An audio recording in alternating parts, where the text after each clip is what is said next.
She's studying now, doing her master's. She's doing research in mental health. I don't know, is the husband called the better half ever? No, lesser half, her lesser half. Dr. Omar Shareef, graduate from St. George's University, did his residency at Nassau University, got his higher degree in education from Columbia University. They're intricately involved in the society in trying to enrich the lives of youth. So it's really our pleasure, my pleasure, and the institution's pleasure to present this power couple to you. I just want to be a fly on the wall when the two of them have a conversation about any important topic. But today, we're actually very grateful that they are amongst us. So without any further ado, Sister Alaa and Dr. Omar Shareef. Jazakallah khair. Assalamu alaikum wa rahmatullahi wa barakatuh, everybody. It's a pleasure. It's a pleasure to be here, and I just want to give a special thank you to Shelter Rock Islamic Center for hosting us for this kind of event, but a very, very special thank you to Sister Shabina, who's all the way in the back, and I just want to thank her for being one of the one who really pushes Alaa and I to be involved and do this stuff. So Sister Shabina is someone very near and dear to both our hearts in making this doable. So I just want to give her a very special thank you. And of course to Shelter Rock as well. It's very hard to do this kind of event at Masajid. You will be hard pressed to find a masjid that will let you do an event like this. And so for Shelter Rock to even allow something like this to happen means that this is a very rare event for all of you to be sitting here and listening to. And I want to make sure that both Alaa and I do our best, inshallah, to give you as solid an experience tonight and give you as much knowledge as we can give you in this 1 hour, inshallah, before Isha Salah. Yeah, Jazakallah khair. So we could get started. It's a very big honor to be a part of a community that's open to real, hardcore life experiences, and this is just another one of them. So we're honored to be here to talk about something very important with very important people as yourselves. Fantastic. So normally when we do an event or we have a halaqah or we do whatever, it is good manners to not be on your cell phone and to put your cell phone away when listening to a lecture. I will tell you here and now, for this particular lecture that Alaa and I are doing, I want everyone to take their cell phones out. Everyone have their cell phone on them. You're going to need your cell phone for this presentation. You will need it. So I want everyone to take their cell phone out. All cell phones out. Everyone take your phones out. If you don't have a cell phone, I feel bad for you actually, but you don't have a cell phone, I feel bad. But we're going to be using something special today. What we're going to be using is a program called Vivox. You don't have to download anything. I will never make you download anything. They're not sponsoring this. I'm not getting money from this. Trust me. So all this is just a simple app that you're going to use to interact with each of us tonight. So what I'm going to ask everyone is, look at the screen. What you're going to do is open up the internet browser on your phone, whatever your internet browser is, if it's Chrome, if it's Firefox, if it's Internet Explorer, whatever it is, open up the internet browser on your phone, and when your browser is open, put in vivox.app, V-E-V-O-X.app. Put that in. What you're going to see on your screen is a prompt telling you to put in an ID code. That on the screen is your ID code. So put that ID code into the prompt, and then on your screen, what you should see is Shelter Rock Islamic Center addiction event. Okay? If you see it, give me a hand raise. Raise your hand if you see that on your phone. Okay, most folks got it. The other folks, I'll give you guys a minute. So open up the internet browser on your phone, vivox.app, put in those 9 numbers, and then you should see Shelter Rock Islamic Center addiction event. Okay?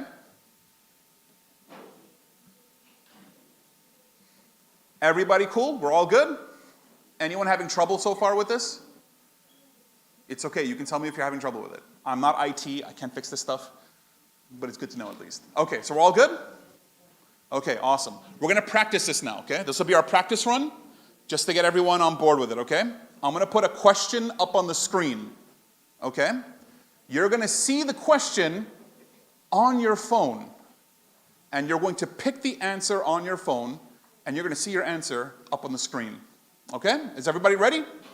Here we go.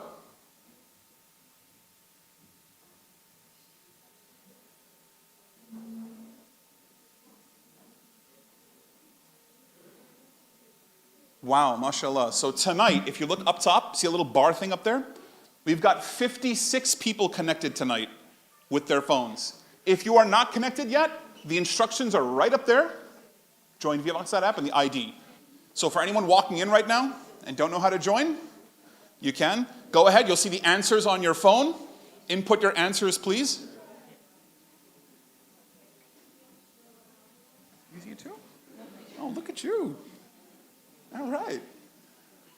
Come on, we got 20 more people left who haven't voted yet. Where are y'all at? Okay, alhamdulillah, there we go, 41. Okay. Good job, everybody. Okay, everybody set? Here we go.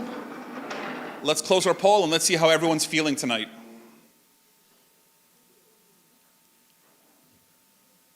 Ooh. Okay. Okay. So most people here are number one, which I think we need to talk more about mental health than just addiction.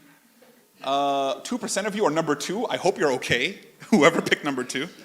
If you pick number three, mashallah, may Allah increase you in that feeling if you pick number three. Number four, I don't actually know what mood that is, but if you're feeling that, hey man, more power to you. Some of you feel number five, mashallah, may Allah increase you in physical beauty if you feel number five, okay? And if you are number five, may Allah increase you in hair as well. Number six, some of you are number six, in which case I really recommend getting some good rest tonight. Take it easy, maybe a massage, mani-pedi, do something nice to just relax and take it easy. If you're number seven, hey, alhamdulillah, I'm glad to hear that you guys are feeling relaxed. Number eight, hey, great, some of you are number eight. And for number nine, it's breaking my heart if you're number nine. If you're feeling like you're crying inside, please make sure to talk to either Sister Alaa or myself after the event if you're feeling number nine. Okay, so good job, so everything works. So this is great, fantastic. Throughout the event tonight, we're going to have multiple questions up on the screen, and we want you guys to answer. This is just a practice thing, just to see how it works. Alhamdulillah, it works beautifully. If anyone is joining us online and is live streaming this, you can also join as well. You don't have to be in the room to do this. So anyone joining online, just give them that link and give them the ID, and they can join as well tonight, okay? So good job, guys. Well done. Okay, so we're gonna start with just a quick 1-minute video just to give us an introduction to what this is and why this is an issue. So this is a Vice documentary that came out pre-pandemic. This is 2019. We're not going to watch the whole thing. I recommend that you watch the whole thing, but this will give us just a brief idea of what we're going to be dealing with.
So the documentary basically focuses on Dearborn's Muslim community, which is a very heavy Arab community based in Dearborn. But the important thing that I want to emphasize is that Dearborn's Muslim community is absolutely no different than the community that we have here.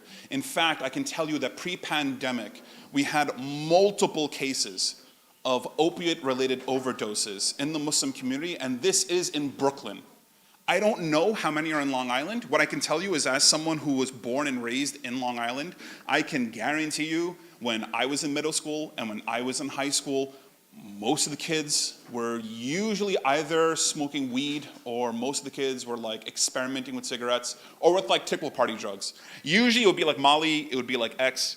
And I remember, man, there was like once or twice, I think. I'm pretty sure, I don't remember what it was, but I do remember being offered, and this was in high school. I remember being offered. It was on the school bus, and I remember there were like two kids who walked up, and they're like, "Do you want to hit?" I don't even know what it was. I'm a very sheltered Muslim kid. My parents always told me drugs bad, drugs haram. And when the kids told me you want to hit, I thought they were going to physically hit me, and I'm like, no, please don't. And then they looked confused, and they're like, all right. And then they took their hand back and they walked, and I didn't know what that was, to be honest. But what I can tell you is that, man, I lost count, I think, how many times I heard of friends that I went to Sunday school with and community members that I knew, that I grew up with, that started using. And of course, when they started using, it's hush-hush. No one talks about it. No one acknowledges it, because it's every single family's shame to know that their child uses. So the last thing any family wants is for someone else to know their kid is using. In fact, some parents don't even want to know that their kid is using. They'd rather be blissfully ignorant of it than to know and acknowledge, because you have no idea what to do when you find out that your kid is using. So most parents, when they discover that their kid has like a jewel pod, or if their kid has a vape, or if they find out that their kid has like some marijuana on them, they flip out. They absolutely flip out. They go crazy. They go wild. They have no idea what to do. They drag the kid in front of a sheikh. The sheikh is like, haram, haram, you shouldn't be smoking this. And the kid is like, you know what? Instead of smoking at home, instead of smoking anywhere near here, I'm just going to smoke where no one can see me. Or I'm just going to smoke with my boys. Or I'm just going to smoke where it's okay and cool to smoke. I'm going to smoke literally everywhere else on the planet except for where it bothers me. So you didn't solve the problem. All you did was drive the problem underground. In fact, by driving the problem underground, you make the problem even worse, because now that family will never seek help. That kid will never seek help. That will no longer become a kid experimenting. That will become an addiction. That addiction will eventually destroy that child, and it'll then destroy that family. So by not addressing the issue, by driving it underground, or by blowing up at the issue, you're not actually solving it. And this is where we have what you just saw, which is it leads to addiction, overdose, and death. And then, of course, when a death happens, and Allahu Alam, I can't tell you how many times we've seen this, but when a death happens, most Muslim communities, when the janazah is being prayed, they don't talk about the reason for the janazah, because it's an embarrassing reason for a janazah. The same thing when someone has a suicide. When someone takes their life, you will never hear of it at a janazah. The janazah salah will be prayed, but you will never hear anyone utter the words. Where you will hear it will be the ones who knew. The ones who knew, and then it's going to be gossip. It's going to be like ghiba and namima, is when people talk about, oh my God, did you hear? Like, they didn't die of like an accident. Like, they died because they wanted to. And then it becomes like a shameful thing. It's embarrassing. Same thing for opiates. Same thing for overdoses. When someone in the community overdoses and dies, you will never hear of it at a janazah. It will simply just be another death at the masjid. But anyone who knows the truth of what was actually happening. And this is where our event tonight is going to focus on sort of tearing the label off of that and exposing it for what it actually is.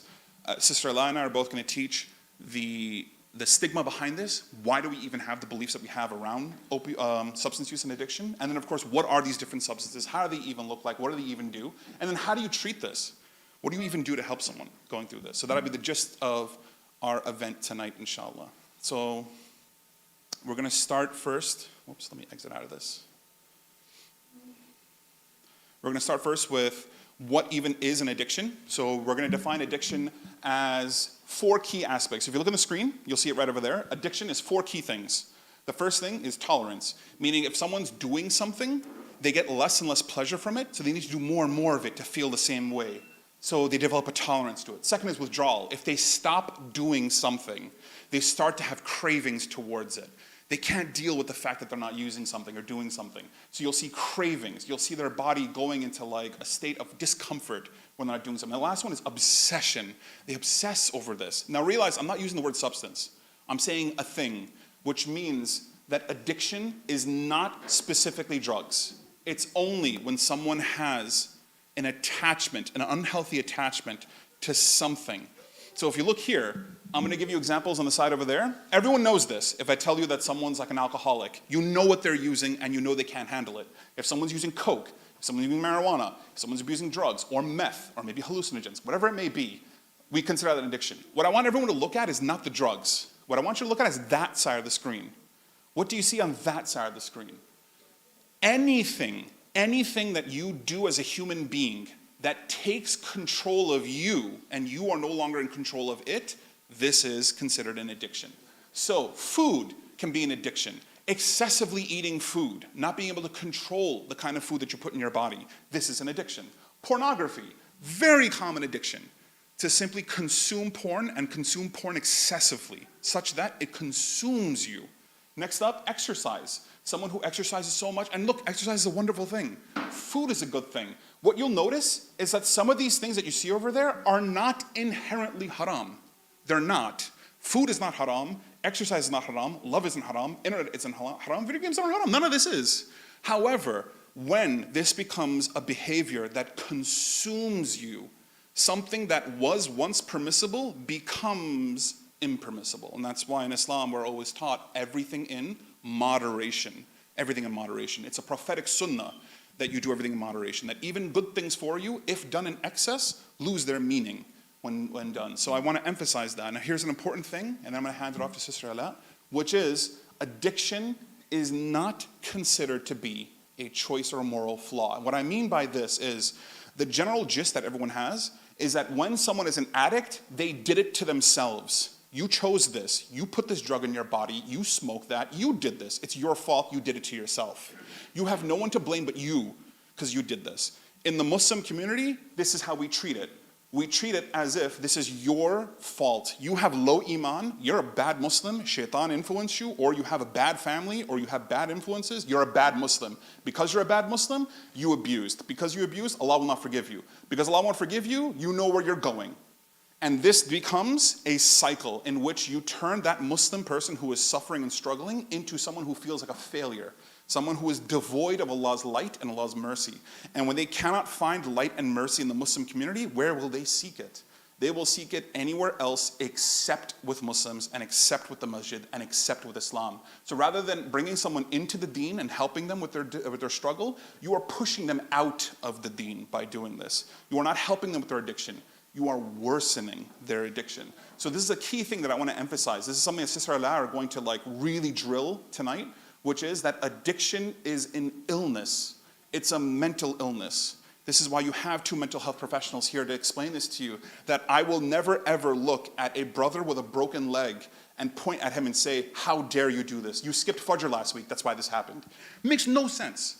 How is his broken leg because he has low iman? It doesn't make sense. It doesn't make sense at all. If a sister has depression, you would not tell that sister, it's because you didn't read Quran last week. That's why you have depression. It makes no sense. These are clinical illnesses. Addiction is a clinical illness, which means it can be treated. So we're going to discuss treatments later today, but I do want to make this the core of what we're going to talk about tonight. So when we're talking about substances and we're talking about how it can lead to addiction, the idea of substances is that they're accessible. They're used as coping, right? Sometimes a person is looking for a way to quiet the pain, and so we turn to something. Or there are other reasons why it is accessible, right? Either any one of the substances that Omar was talking about. But using it doesn't just mean you're addicted to it. So here are some signs of how to know that a substance, that it's leading to abuse, or that it's leading to addiction. So if you're craving it and the craving to use the substance is just constantly on your mind, wanting to cut down or stop but not managing to, so not knowing how to control the use of it, taking the substance in larger amounts or for longer than you actually meant to, these are signs, again, that lead to addiction. So neglecting other parts of your life because of substance abuse or substance use, continuing to use even when it causes problems in relationships, and that's very common. You'll notice that you actually, or the person might not notice that they're using it so much, but then when someone else points it out to them, it becomes clear you're changing, something is happening to you. Using substances even when it puts you in danger. These, again, are signs that it's not just use, it is leaning towards addiction. So here we're going to have you guys pull out your phones again, and the Vivox app. So if you're already in it, you can just answer the question. But if you haven't joined or you don't know what we're talking about, go to vivox.app and just plug in the numbers at the top right corner and answer the question. How close is addiction to your life? I'll give you guys a minute or a couple minutes to answer this. I want to make it very clear that these answers are 100% anonymous. Your number, nothing is associated with these answers.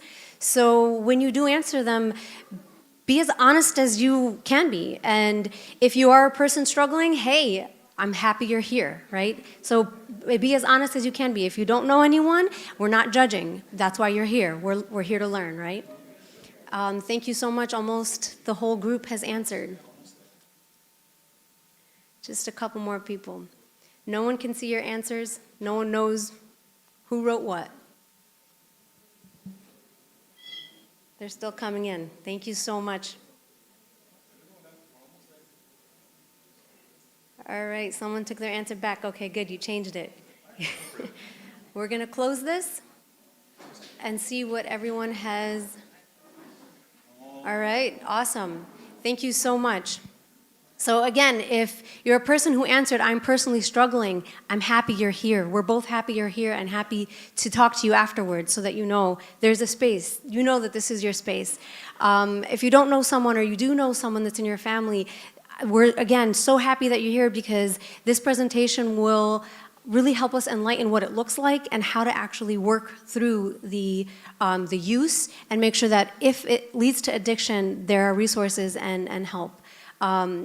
And if you're someone who doesn't know anyone that has an addiction or a use problem, it's still very important for you to understand what the symptoms look like because, believe it or not, there might be people in your close circle who are struggling silently, and you have no clue, but you've been dealing with only one part of them and not the whole.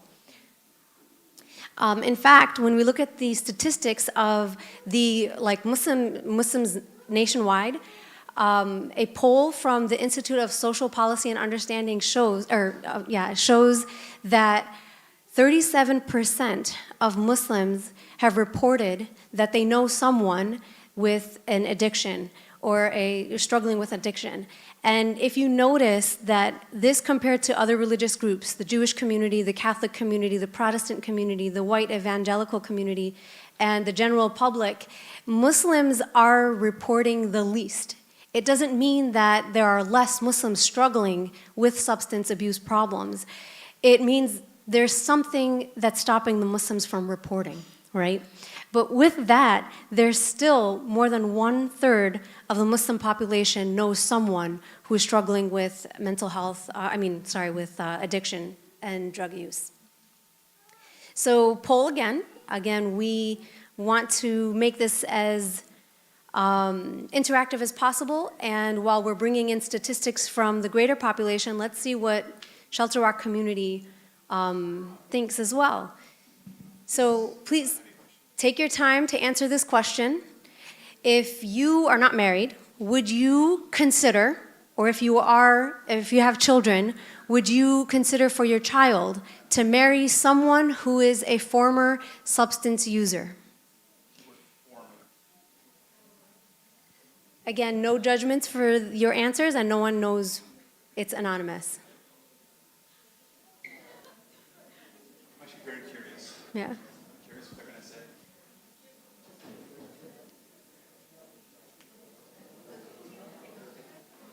Answers are still coming in. Thank you so much.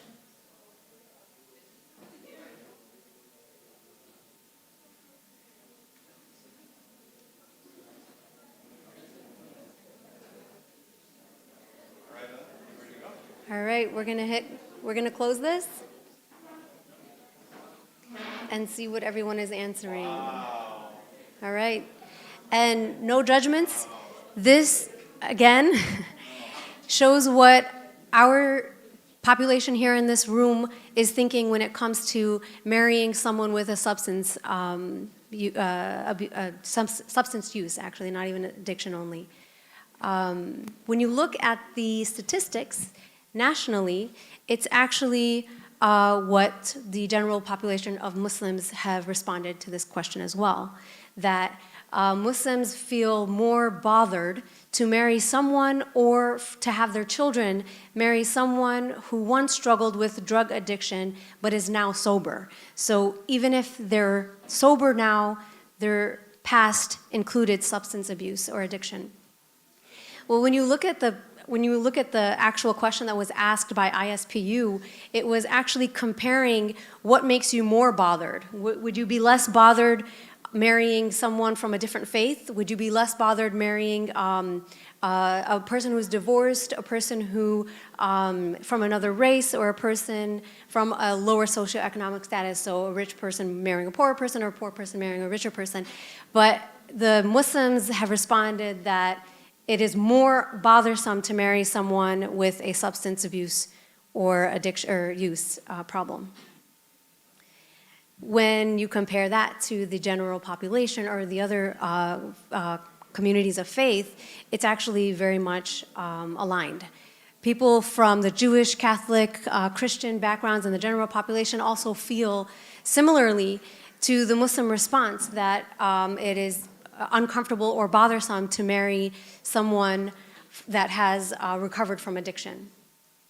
So another question to you all: how should the masjid community approach substance users?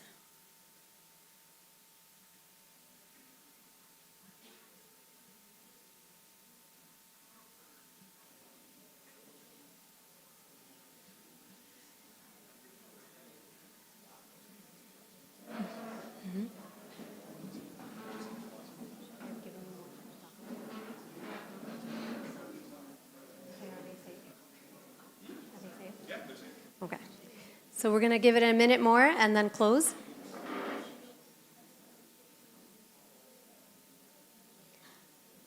All right, it's closing. All right. Just look around at your community who wants to offer support to members of the community who are suffering or struggling with substance abuse or use. This, in comparison to the poll that was given to the larger Muslim community, the national Muslim community, is pretty accurate.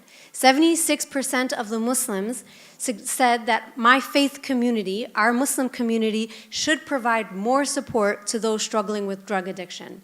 Alhamdulillah. However, if you look at it, the Muslim community compared to the other faith communities is still behind, because 1/5 of the Muslim community, 20% of the Muslim community believes that the masjid community or the Muslim community should be tougher on drug addicts or users. I just want to pose the question and make it a quick one if anyone wants to shout it out, but why do you think that would be? Why is it that some of our community members think or believe we should be tougher? Yeah.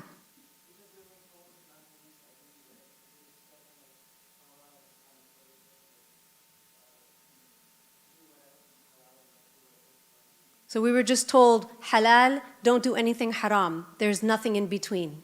Yeah. Why else would it be that Muslims, some Muslims are suggesting less support and just be tougher? Oh, yeah, sorry. I think there are a lot of people in our community that don't see it as an us problem. It's a they or them problem. So when they don't see it as us, they feel already that it's never going to happen to them or their family, so let's be tougher because Islam teaches us to be tough and so on and so forth. Thank you. There's a lack of empathy. Thank you very much. We don't leave space, right? We don't leave space for members from our community to struggle with the common problems, right? Most community might think that being tough is the right answer because they don't want their kids, their family to mingle with people who have these problems. They want to be tougher on that. Okay, so being tougher supposedly is the way to protect. One last one, just because it's so cool that you're raising your hand.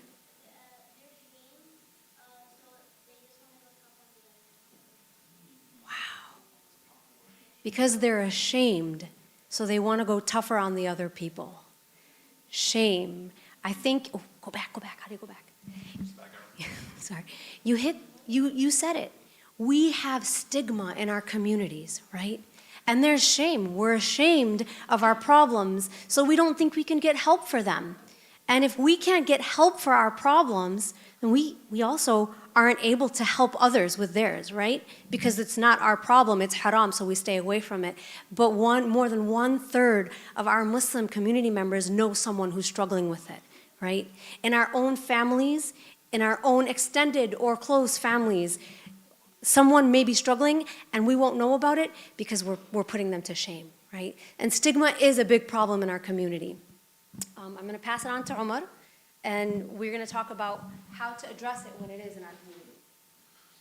Okay, so what you're going to see on the screen is the biopsychosocial spiritual model. I'm going to break it down for you real simple and straightforward. So basically, think of every single one of us as human beings as a circle. We're all circles, every single one of us. Some of our circles are a little weird. Maybe so your circle has a little few bumps on it.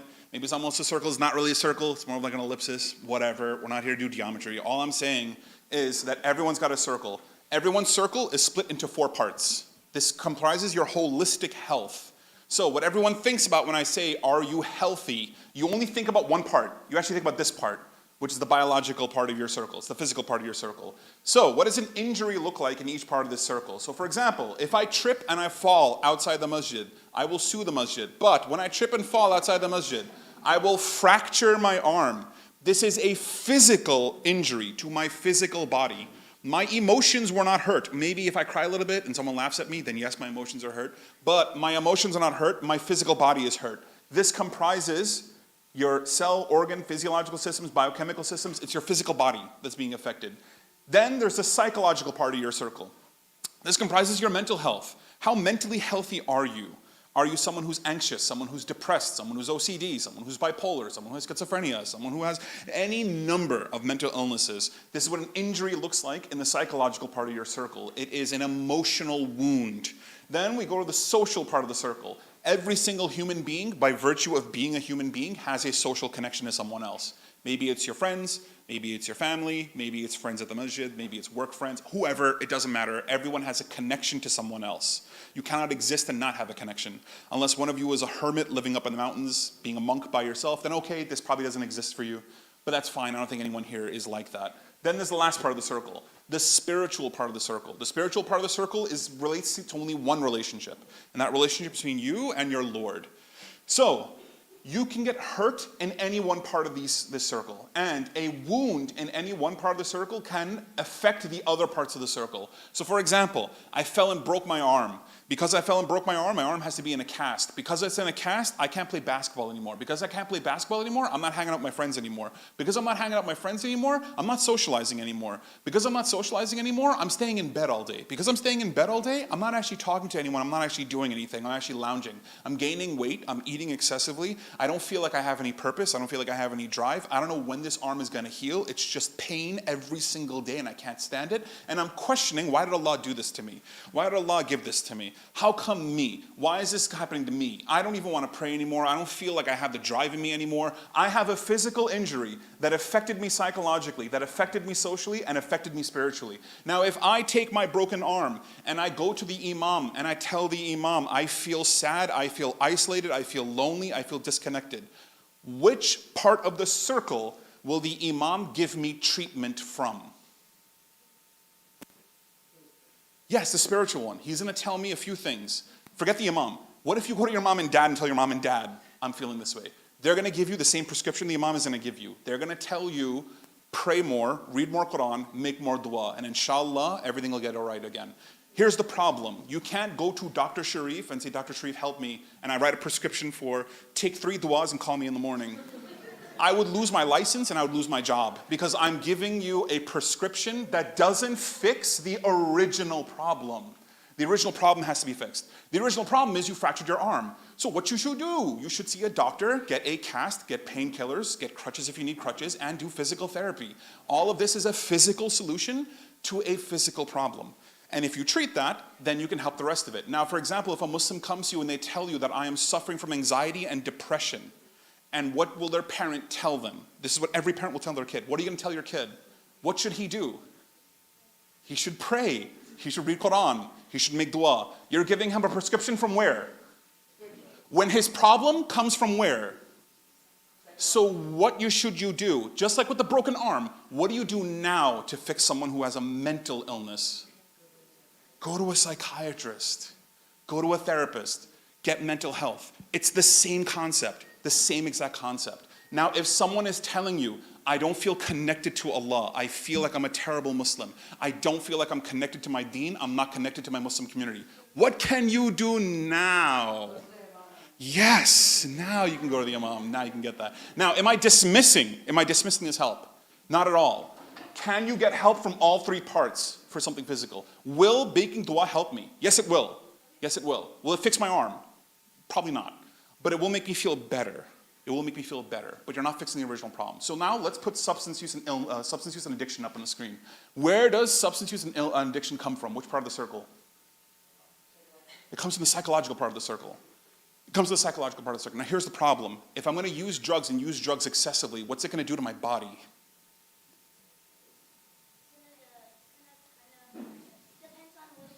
True, it does depend. It does depend.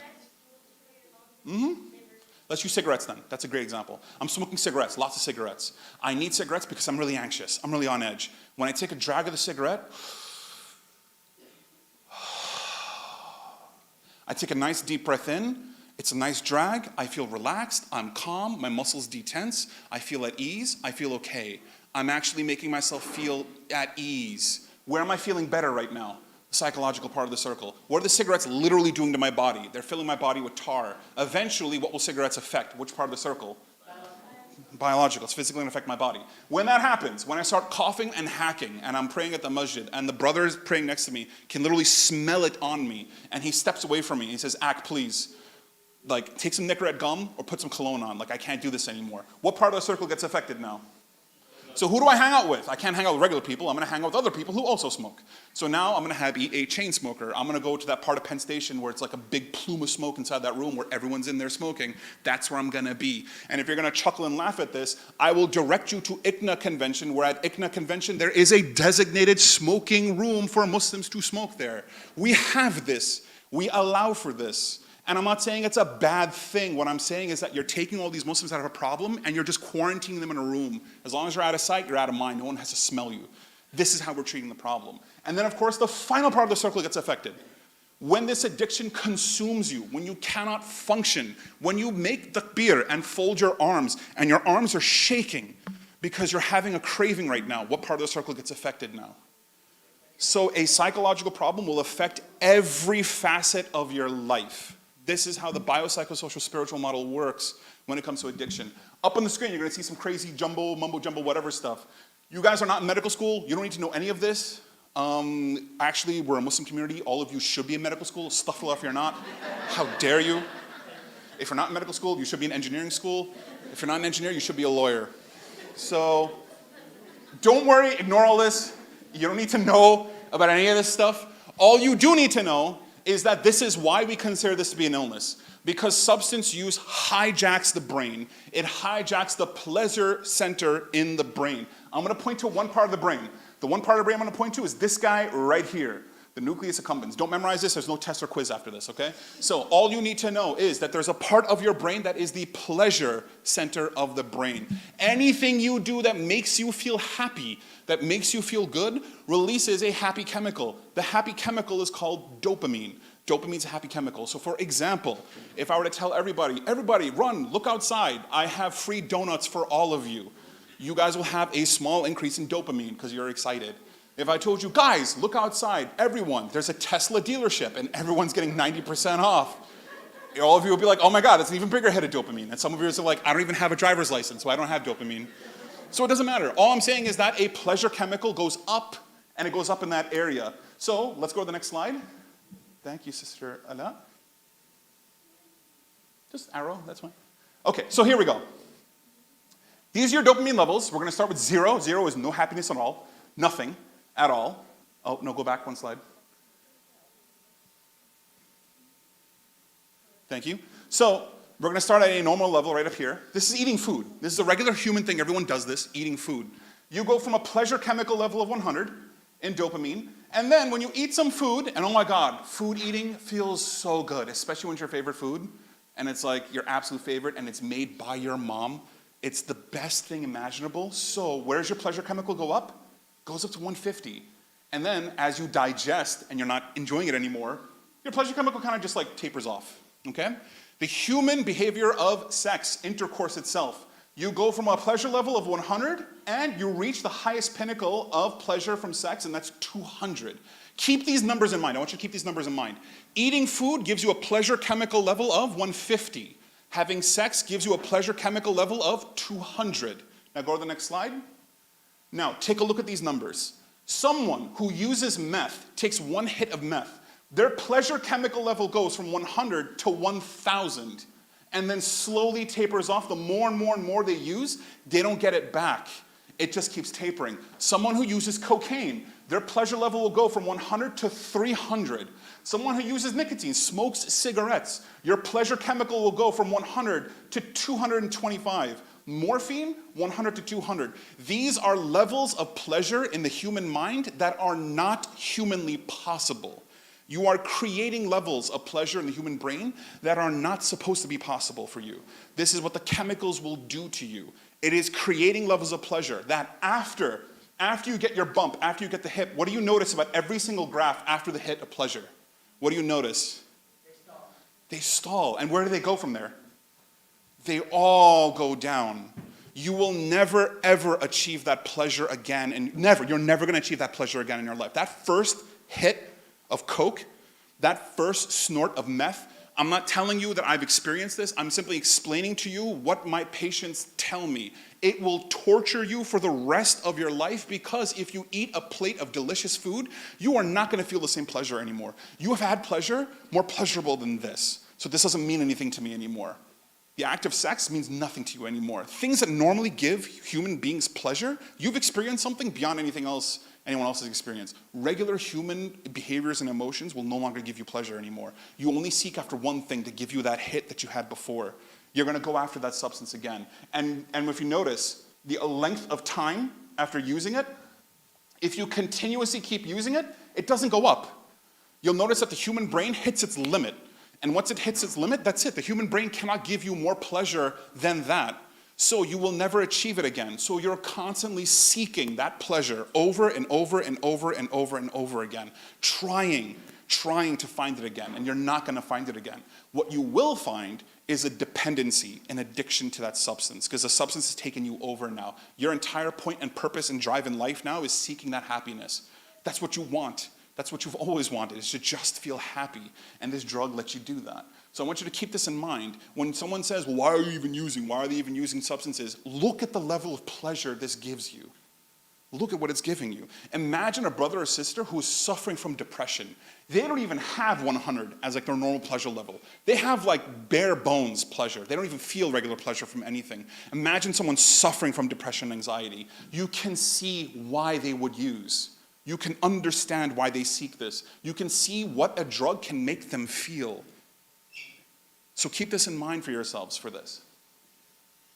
So this is the cycle of addiction. What I want everyone to look at is we're going to start at one point on this cycle. We're going to start right here, substance use. So someone's going to take their first hit of whatever it is, their first jag of a cigarette, their first like Juul pod, or maybe they'll use like a vape, or whatever it is, their first hit of like J, or maybe they'll try X. Whatever it is, they'll have their substance use.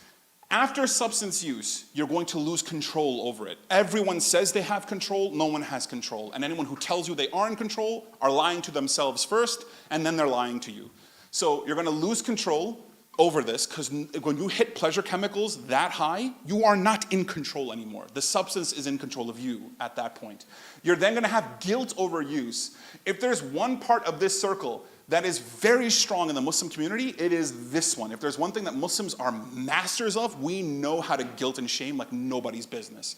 That's what we do, and that's what we do best in the Muslim community. So there is incredible guilt and shame over using a substance, and you can never take it back. You don't want your parents to know, you don't want other people to know, you don't even want your friends to know, you don't want people at school to know, you don't want it up on Gram, you don't want it on like, on Snap, no one's using Snap. You don't want it on TikTok, you don't want it anywhere that you're using or you have used. You have this guilt, shame, fear. This leads to you stopping.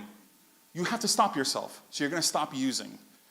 out of guilt. Remember, this is key. You're not stopping use because you're doing something healthier. You're stopping use out of guilt and shame. This doesn't last, though.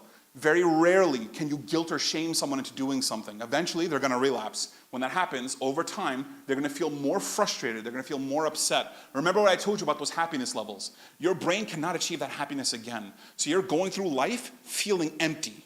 Going through life feeling upset, feeling depressed, feeling like your pleasure is never going to get that high again. You're going to feel frustrated. You're going to start fantasizing. You're going to begin obsessing over using again. Eventually, it becomes so strong that you just have to use again. And then you relapse back into substance use. And the cycle goes over and over and over and over again. Someone suffering from substance use and addiction will likely quit using and then relapse and then quit using and relapse. Usually 10, 15, 20, 30 times in their life they will quit and relapse, quit and relapse. It's just the nature of it.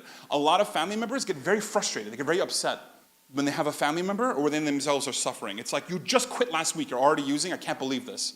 You're a liar. You're a liar when you tell me you're going to stop. And it's hurtful for the person who's struggling because for them, this is a struggle. Addiction is a lifelong struggle, a lifelong struggle. You never not fight. This is a demon. This is a vice that are in a lot of brothers and sisters that they will live with for the rest of their lives. It's just the honest truth. This is what the internal battle that they are fighting that you will never know about. But keep this in mind for someone who's suffering from addiction, that they need a community to help and support them and not to isolate them. This is where I want all of us to think about all of this. Stop guilting and shaming someone using. You're here to help them. The masjid is a clinic for the spiritually sick. It is not a country club for the spiritually elite. I will say that again because we need to hear this. The masjid is a clinic for the spiritually sick. It is not a country club for the spiritually elite. It is not. Allah never designated his home for you to kick people out of it. It doesn't work that way.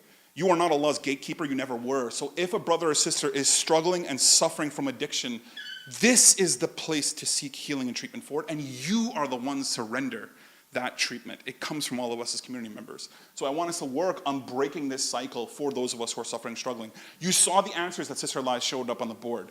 There are a number of you, I forgot the exact percentage, but I think there was like almost 30-40% of people who answered that question, who either they themselves are struggling, or a family member is struggling, or they know someone in the community who are struggling. And these are your answers. In this very room, we've proven to you who is suffering from this. So I'm going to pass it off to Sister Alaa. This is going to be a brief rundown of all the different types and classes of substances and like the general gist of them. Like I said, this is like a medical school lecture. You don't need to memorize any of this. This is just for your knowledge.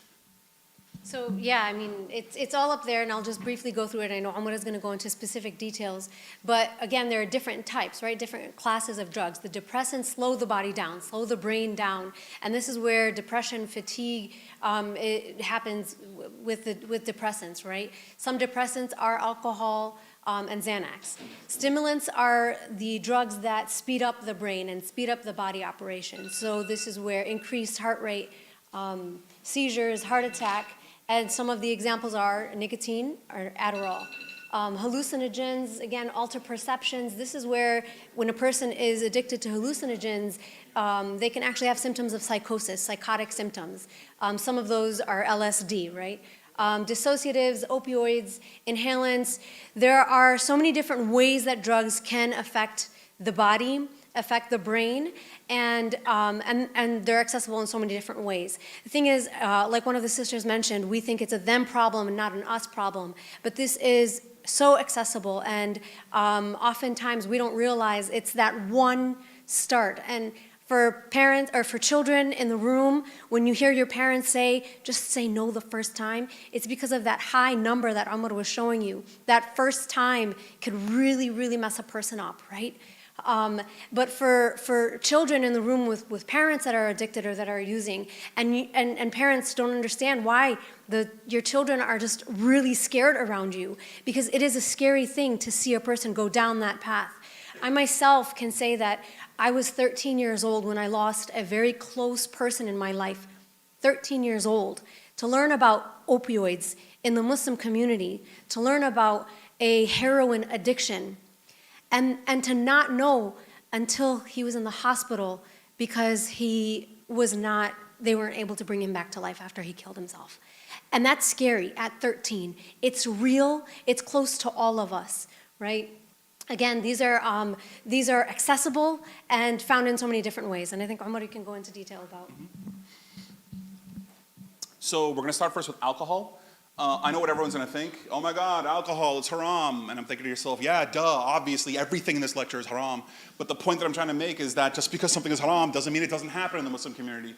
I cannot tell you how many Muslims come in the ER who are intoxicated and we have to detox them off of alcohol. And you're telling me, no, it's not true. Come to the ER with me and I will show you how many Ahmeds and Muhammads I see on the wall in the ER. It's all the time we do this. If you deny it's a problem, you deny ever fixing it. Alcoholism happens in the Muslim community. There are Muslims who drink. There are Muslims who are alcoholics. There are Muslims who are intoxicated. There are Muslims who have a serious, serious problem with this. It just happens. If you think your kid isn't exposed to it, man, oh man, am I here to tell you that alcohol is probably the most prevalent substance you will find in middle school, in high school, especially in college. If you think your kid isn't exposed to it, you are naive, is what I will tell you. I can tell you that in middle school is the first exposure I had to alcohol. And this was kids at school, outside, literally drinking out of paper bags, and this is right in my school. Like, it's right there in front of you. Can I just say we have statistics in the Muslim community, and this is from 2016, where 47% of Muslims in college said that they tried alcohol. And that's from 2016, and I'm just, with pandemic and everything, I'm confident that number has risen. Yes, so a few things, super simple, straightforward.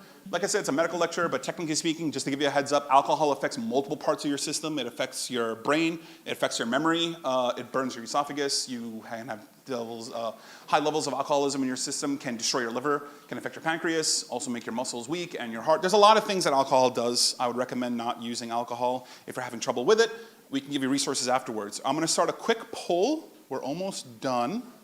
But I'm going to ask a quick question, and I want to ask everyone to refresh your screens, hop back up on Vivox. Which of the following that you see up on the screen has the highest and strongest dose of nicotine? Which one has the highest and strongest dose of nicotine? There's a bunch of them. They all have nicotine. Every single one of them has nicotine. Which one has the highest and strongest dose of it? And don't Google this, because that's cheating.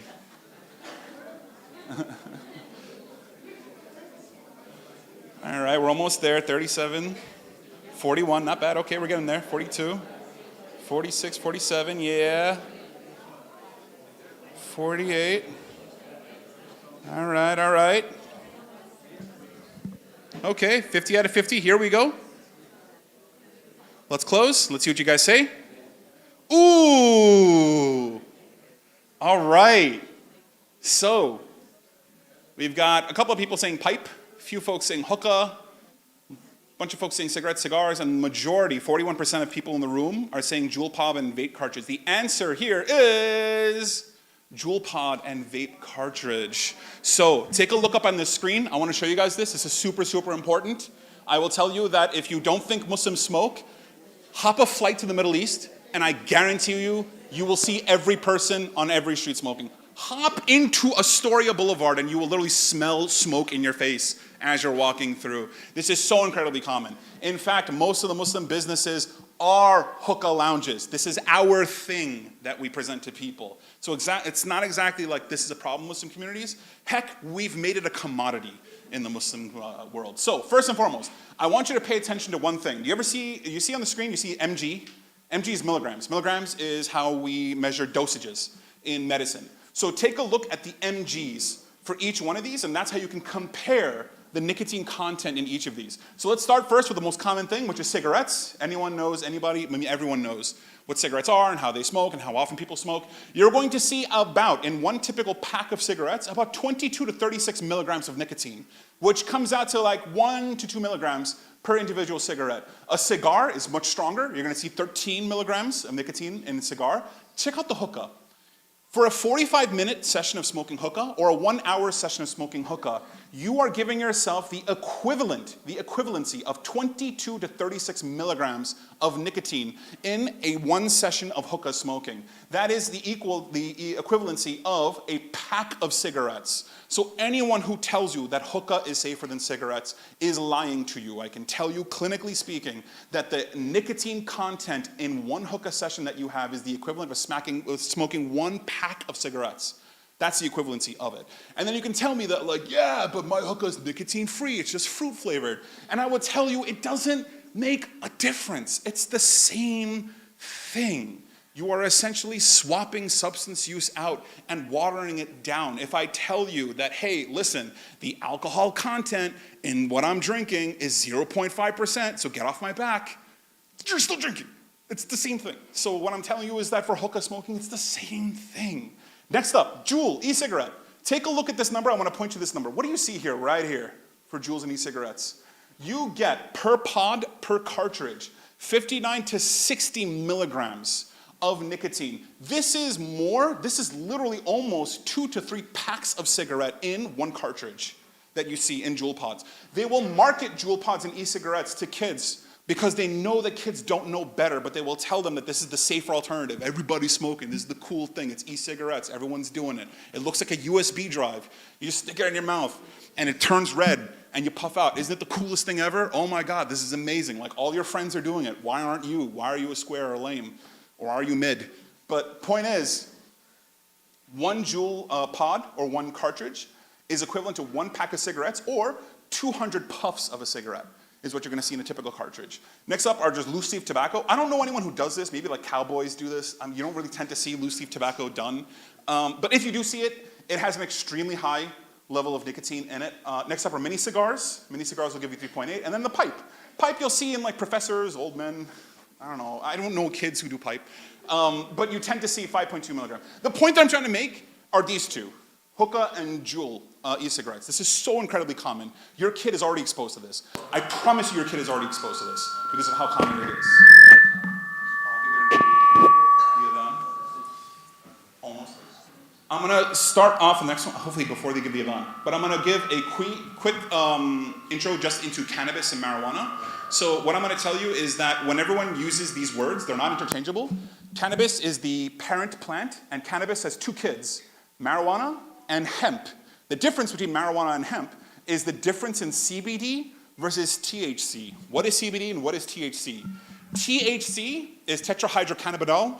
You don't need to know this, don't memorize this. Just know that THC is psychoactive. When someone tells you that they smoked pot and they went wild or they went crazy, this is probably what they had, THC. If someone tells you that they smoke marijuana, and it's the typical thing you see on TV, where they take a hit and they're just like, bro. You ever wonder, like, why the animals are in cages? Maybe we're the one in cages. So this is CBD. CBD is what gives you the slow in marijuana. THC is what gives you the psychotic in marijuana, the paranoid. So, Dr. Omar, assalamu alaikum. Oh, welcome. I'm sorry to interrupt. It's 8:25. Oh, it's time to pray. We're going to pray, and inshallah, right after the prayer, we're going to go downstairs and we're going to continue the session. Everyone can grab a plate. We have a dry food, and then you can go back for Q&A, and then you can continue your session, inshallah. Got it. Okay, so we're going to take a break, inshallah. We're going to go upstairs. Alaa and I only have a couple more slides to go, so after Salah, we'll just wrap up, and then we'll eat, and then we'll be done, inshallah. But I just want to say, Jazakallah, thank you guys so much. Please come back down afterwards so we can wrap up. Welcome, sir. How are you, brother? I'm good. My name is Brother Dawood. Brother Dawood? Brother Omar. الله أكبر الله أكبر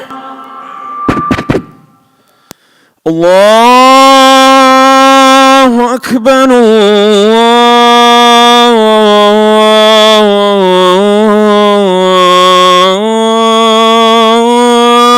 الله أكبر أشهد أن لا إله إلا الله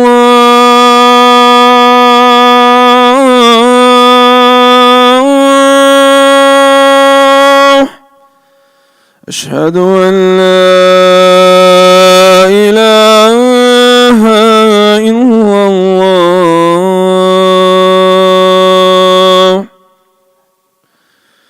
أشهد أن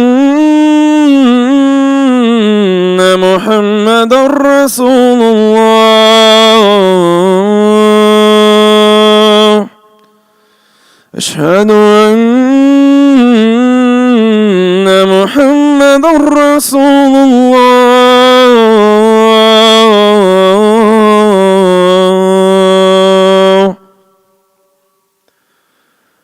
حي على الصلاة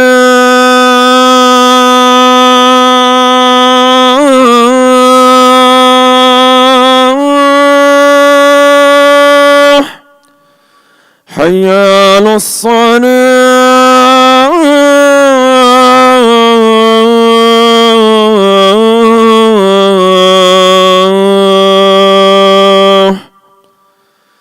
حي على الفلاح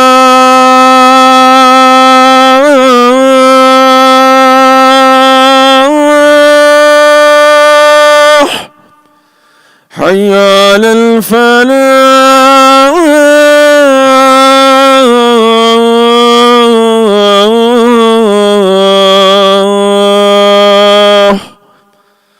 الله أكبر الله أكبر لا إله إلا الله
Assalamu alaikum wa rahmatullahi ta'ala wa barakatuh. And inshallah, it was a great session downstairs with Dr. Omar. They told me in the DOE, don't talk until everyone is quiet. So now I can talk. Assalamu alaikum wa rahmatullahi ta'ala wa barakatuh. It's a great session that we have, alhamdulillah, Rabbil Alamin, with Dr. Omar. So right away, inshallah, Rabbil Alamin, after the Aisha, we decide to pray Aisha on time because there's some people, some brothers and sisters, they come only for Aisha. But we will definitely, after the Aisha, we will, inshallah, continue our session. Also, you can grab your dinner. We have a dry food or sandwiches. You can bring your sandwiches, and then we're going to continue, inshallah, Rabbil Alamin. At the end of the session, we're going to have Q&A. If you want to join us, that would be also a pleasure. I was told by Brother Aziz Osmani, do not let anyone leave the masjid before donation. So immediately after the Aisha, I'm going to run the masjid. At least $100 everyone, right, Brother Osmani? $100 each one or more? Whatever you have, inshallah. So inshallah, after the Aisha, we're going to run the box. So jazakumullah khairan, it's time for Aisha.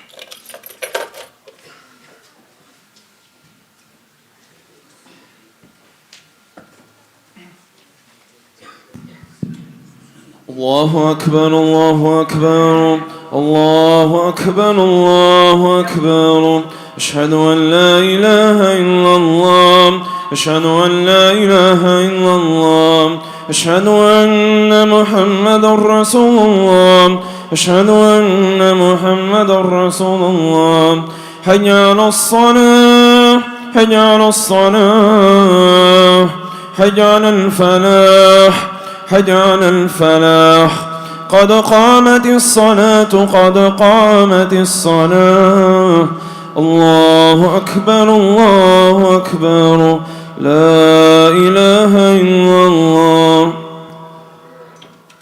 سووا صفوفكم فإن تسوية الصفوف من تمام الصلاة. الله أكبر.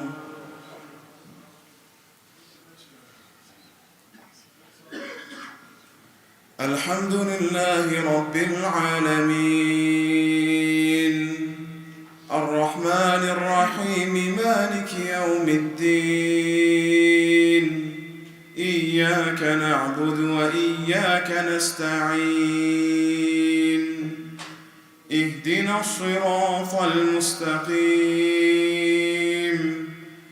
صراط الذين أنعمت عليهم غير المغضوب عليهم ولا الضالين.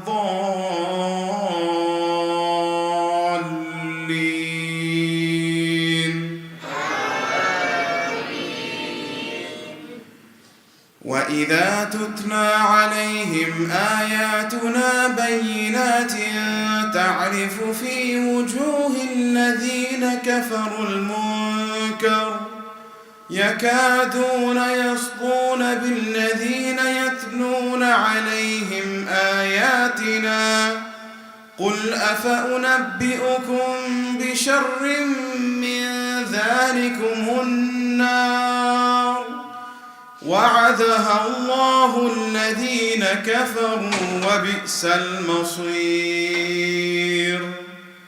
يا أيها الناس ضرب مثل فاستمعوا له إن الذين تدعون من دون الله لن يخلقوا ذبابا ولو اجتمعوا له وإن يسلبهم الذباب شيئا لا يستنقذوه منه ضعف الطالب والمطلوب ما قدروا الله حق قدره إن الله لقوي عزيز. الله يصطفي من الملائكة رسلا ومن الناس إن الله سميع بصير.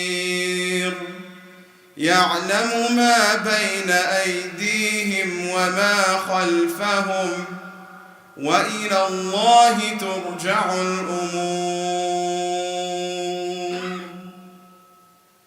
الله أكبر.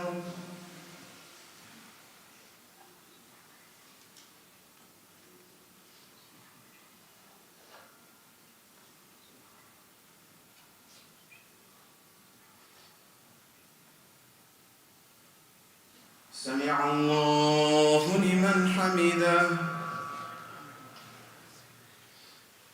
الله أكبر.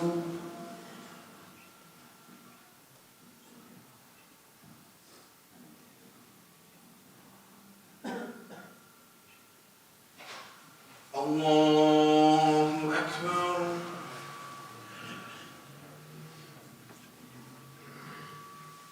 الله أكبر.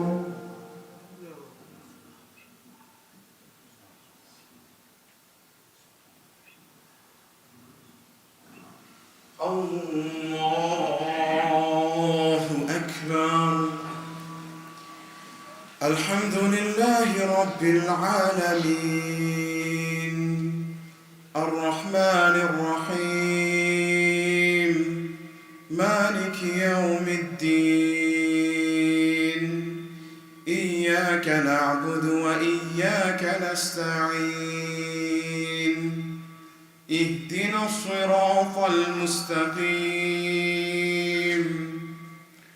صراط الذين أنعمت عليهم غير المغضوب عليهم ولا الضالين.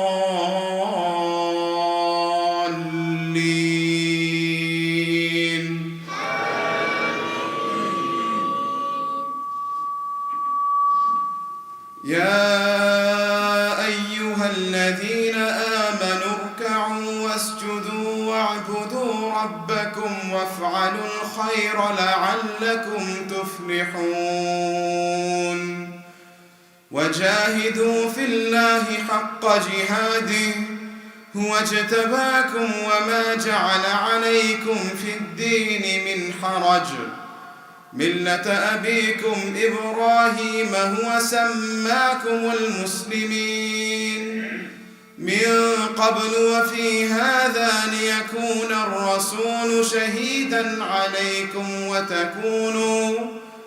وتكونوا شهداء على الناس فأقيموا الصلاة وآتوا الزكاة واعتصموا بالله هو مولاكم فنعم المولى ونعم النصير الله أكبر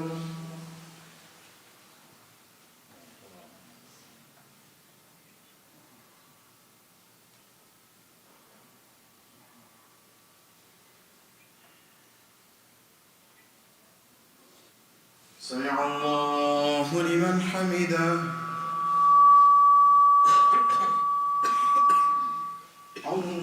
الله أكبر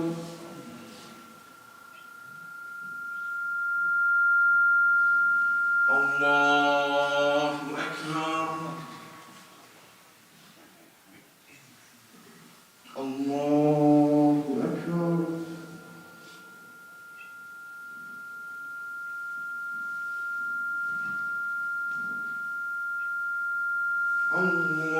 الله أكبر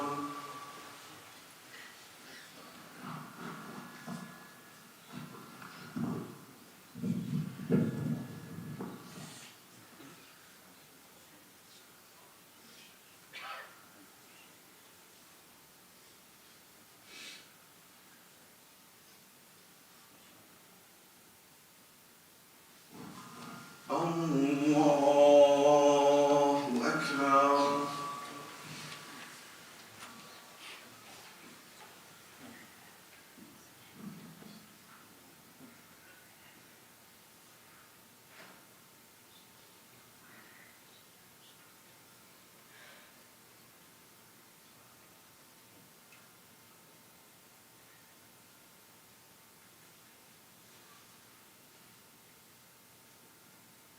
الله أكبر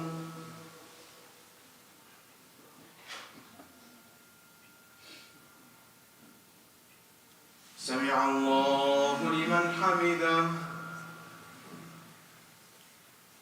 الله أكبر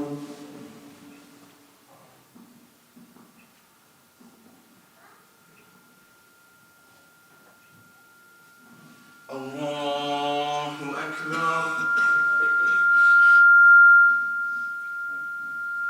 الله أكبر الله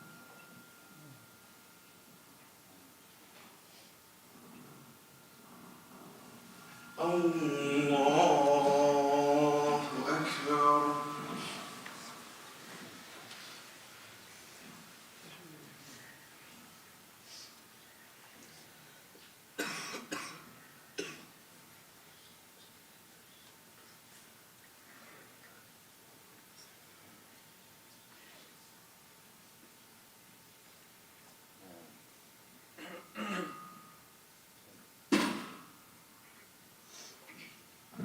الله أكبر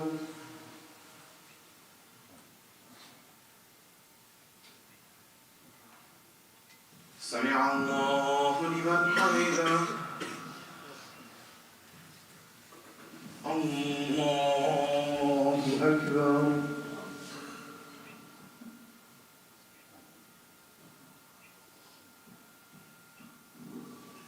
الله أكبر الله أكبر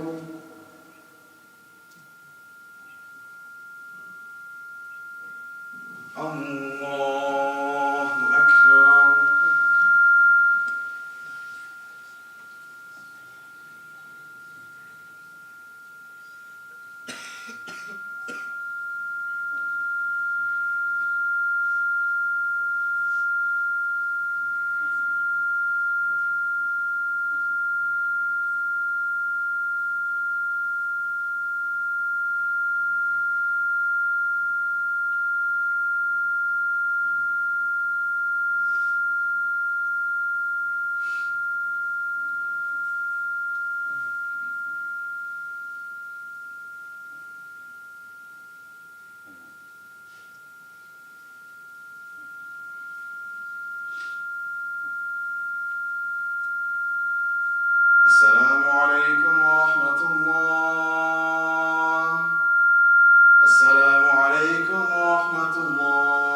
Assalamu alaikum. We may go immediately right now, inshallah, Rabbi Amin, downstairs. We're going to continue, inshallah, right away.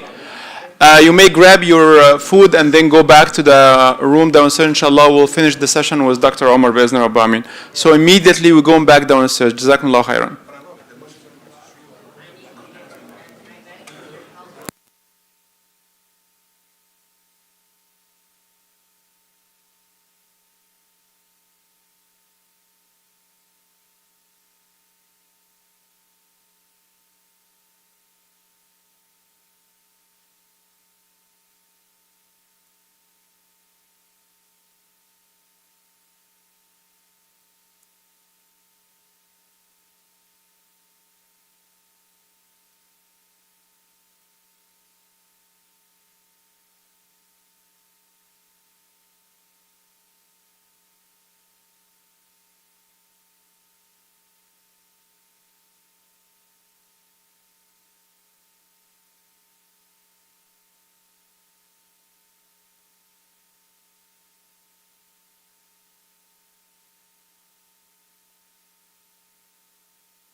Hello, Shelter Rock. Assalamu alaikum.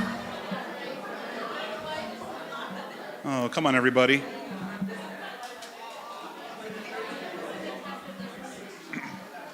All right, everybody. Assalamu alaikum. All righty. Shh. If you can quiet down. I know there are probably a bunch of folk munching outside. That's totally cool. You do your thing. So I do first want to start with just a quick apology. If everyone can just hop in their seats, and then we can get started, inshallah. So I do apologize. We were meant to stop right at like Isha time, but then we went a little over time.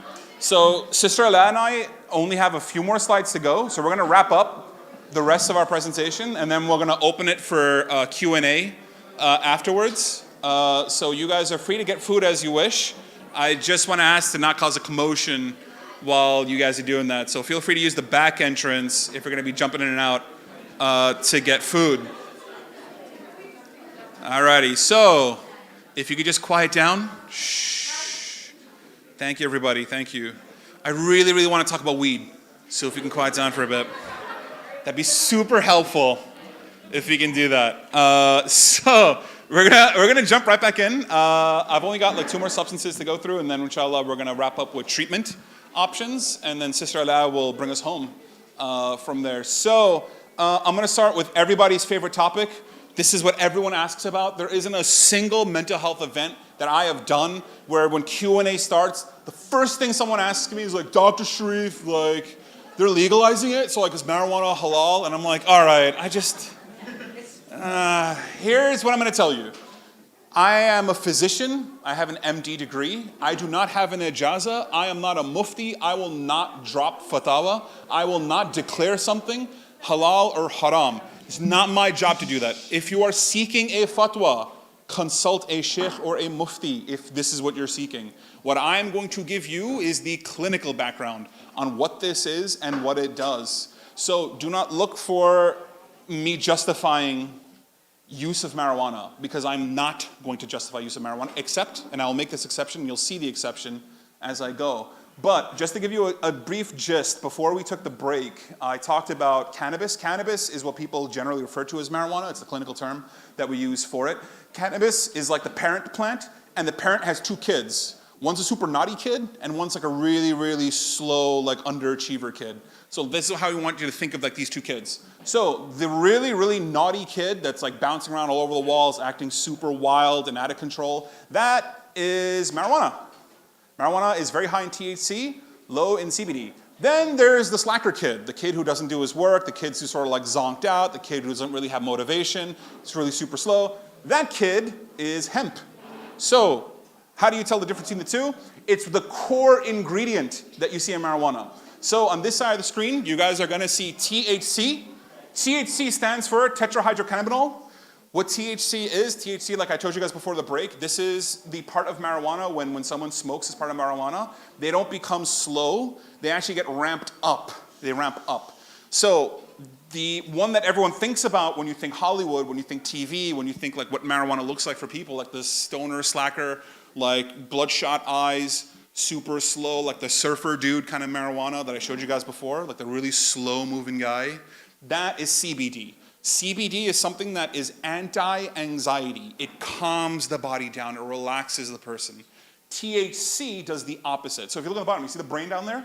And you see psychoactive, that's what we mean by psychoactive. One of them activates the brain. The other one slows the brain down. So these are the 2 types of marijuana you're gonna see. When someone smokes marijuana, generally they have no idea what it is that they're putting in their body. They probably think it's CBD. It could be a mix of CBD. Sometimes a little more CBD than THC, sometimes a little more THC than CBD. Sometimes there's just heroin inside there. Sometimes there's cocaine inside there. Sometimes there's methamphetamines in there. Sometimes I have absolutely no idea what is inside something when someone smokes it. And generally speaking, if you're getting it off the street, you probably don't know either. You know, there usually isn't like a shop where the guy puts it out and he's like, hey, listen, I have a lab at home and I like chemically tested this. Generally not. It's just a dude telling you, here you go, take this bag, give me a 20. So what I want everyone to know is that the one that has become popular, the one that is legalized, the one that everyone's raving about is not THC, it's CBD. CBD you're gonna see in literally everything. Take a look at the screen. I'm pretty sure you have probably been marketed one of these things at some point in your life. You can take CBD from cannabis, you can put it in a topical solution, you can put it in shampoo, you can put it in lotion, you can put it in creams, you can put it in like vegetables, you can put it in beverages, you can put it in sprays, you can put it in a suppository. Do you know why they call this a suppository? Where do you think the pill goes? The pill goes in the opposite direction of your mouth. So it goes up the other place where the sun don't shine. That's where you can put marijuana into your body through CBD. You can have patches where you slap a patch on you and you have CBD through the patch. You can put it in food, in bread, in cookies, in brownies. You can have CBD inside that. You can have CBD in everything. People will market CBD to you because CBD is the hot commodity. They want everyone to feel the nice, slow, relaxing feeling of CBD. Now here's the thing that I'm going to tell you. I am not a sheikh, I'm not a mufti. I'm not going to tell you what is halal and what is haram here. That is not my job. My job is very, very simple. It's simply to tell you what this chemical is and what this chemical does. And then you make the decision on your own. So, first and foremost, let's stop with the immediate effects of cannabis use. And I'm using the word cannabis because this is going to be a combo of CBD and THC. I'm going to explain which one's which, but as we go through it. So say someone takes a hit, they get a blunt, they smoke a blunt, they don't know what's in the blunt, but it's marijuana, that's what they're told. So let's assume that it's a combination of CBD and THC. It's got a little bit of both in it. So some of the symptoms you're gonna feel, like from CBD, you're gonna see someone feeling relaxed, someone feeling drowsy, they might feel a little incoordinated, they might have some inhibition, they might seem a little tired. If they have THC, you'll see the opposite. They're going to become more anxious. They might have a panic attack. They'll feel very paranoid. They'll feel really suspicious. You might see psychosis. Psychosis is what we see that's similar to schizophrenia, meaning that they will have auditory hallucinations in which they will hear voices, or visual hallucinations in which they will see things that aren't actually there. They're hallucinating. These are side effects of marijuana use. Next up, you'll see dry mouth, dry throat, you'll see bloodshot eyes, you might see them greening out. Greening out is like a term, what they mean by they're sweaty, dizzy, nauseous. And of course, you got munchies. People who tend to smoke marijuana and smoke CBD tend to have an increased appetite, so you tend to eat. So if anyone knows about the company Insomnia Cookies, Insomnia Cookies is right by NYU. It is the perfect location, and Insomnia Cookies closes at 3 a.m. Would you like to know why Insomnia Cookies is right by a campus and why they close at 3 a.m.? They're not marketing to you. They're not marketing to regular college students who are, for some reason, up at 3 a.m. They are marketing to those who get high at nighttime, get munchies, and need a place to go and eat. This is what they market to. So that's where munchies come from. It's a wonderful business. So all I'm trying to tell you here is that as Muslims, my recommendation to you is, these are all the side effects of marijuana. My recommendation to you as a doctor is, please do not smoke or use marijuana. That is my general advice to you. If you're gonna tell me, Dr. Shareef, my shampoo has CBD in it, okay, fine, whatever, all right. Put it in your hair if it makes you feel a bit better about it. Just don't eat it. Next up, we're gonna look at long-term effects. What are the long-term effects of marijuana use? You're going to see problems with memory and learning. It's going to mess up your nerves and the connection between the neurons in your brain. So you will have someone who will suffer from memory loss, learning loss. There'll be a dependency, addiction. You'll see decreased motivation, decreased concentration. This is very, very important. Studies have shown, and this is what I always warn my patients, if you have excessive long-term marijuana use, you put yourself at risk for developing schizophrenia. Schizophrenia is a mental illness that gets diagnosed when someone has half a year-long illness consisting of hallucinations and delusions, psychosis, they become psychotic. And then even when they're off of marijuana, the psychosis remains. Their diagnosis is no longer addicted to cannabis. Their diagnosis officially changes to schizophrenia. And this is a schizophrenia that is drug-induced. You give yourself schizophrenia through use of the drug. This is where we see paranoia and psychosis for long-term effects of marijuana. And then of course, because you're inhaling it, it's gonna increase respiratory problems. So this is the gist of this. I'm only gonna make one exception when it comes to marijuana, which is the niyyah for why someone is using. And this is very, very key that I'm gonna say now. So, for example, if you have someone who is suffering from seizures, who is suffering from Tourette's, from tics, who is suffering from medicinal, clinically diagnosed illnesses that regular medications are not helping, Oftentimes they will go to a doctor and they'll ask the doctor, please can you prescribe for me medicinal CBD, medicinal marijuana? And then we'll diagnose them and then we'll tell them, here you go, I'm writing you a prescription for marijuana. This prescription that I'm writing is not for someone to get a blunt and smoke it. That's not what the prescription is. The prescription is literally a pill, and inside the pill is CBD, a concentrated dosage of CBD that I, as the doctor, control the dosage and control how frequently someone takes it. This is medicinal marijuana. If the intention that you have behind using marijuana is under the supervision of a doctor, clinically indicated, medically diagnosed, and also it is controlled, this I consider to be acceptable. I actually consider that fine. I have no problem. I have a few patients that actually have this. I have no issue with them. There's no problem with that. If your niyyah is, I just want to feel good, I just want to get rid of my anxiety, I just want to feel relaxed, I just want to feel literally anything, you're not using this for a medicinal reason, even if you feel you are. If you have an anxiety disorder and you're smoking weed to help you feel more calm and relaxed, it will help you. Hear me clearly. It will help you feel relaxed. It will work. However, you are treating your illness with a substance, and eventually it's not going to work anymore. You're still going to have anxiety, and you're still going to be using marijuana, which means you now have anxiety, plus you now have an addiction. You've doubled your mental illness by doing this. Generally speaking, if you have anxiety, if you have depression, and you want to feel good again, see a therapist. There is nothing more natural than talking your emotions out. That is the most natural thing you could ever do for yourself. This is my recommendation, which is don't self-diagnose and also don't self-medicate. That would be our recommendation. So if someone is feeling really depressed and down and they want to have more energy, can they technically snort cocaine and feel energetic? Yes, they can. You'll actually have a lot of energy. Is this how you should treat yourself? No, not at all. That's why I don't justify marijuana, and I don't justify marijuana for that particular niyyah. I don't. I understand where a lot of people come from when they say I'm going to use for this reason or I'm using for that reason. That's why I use this.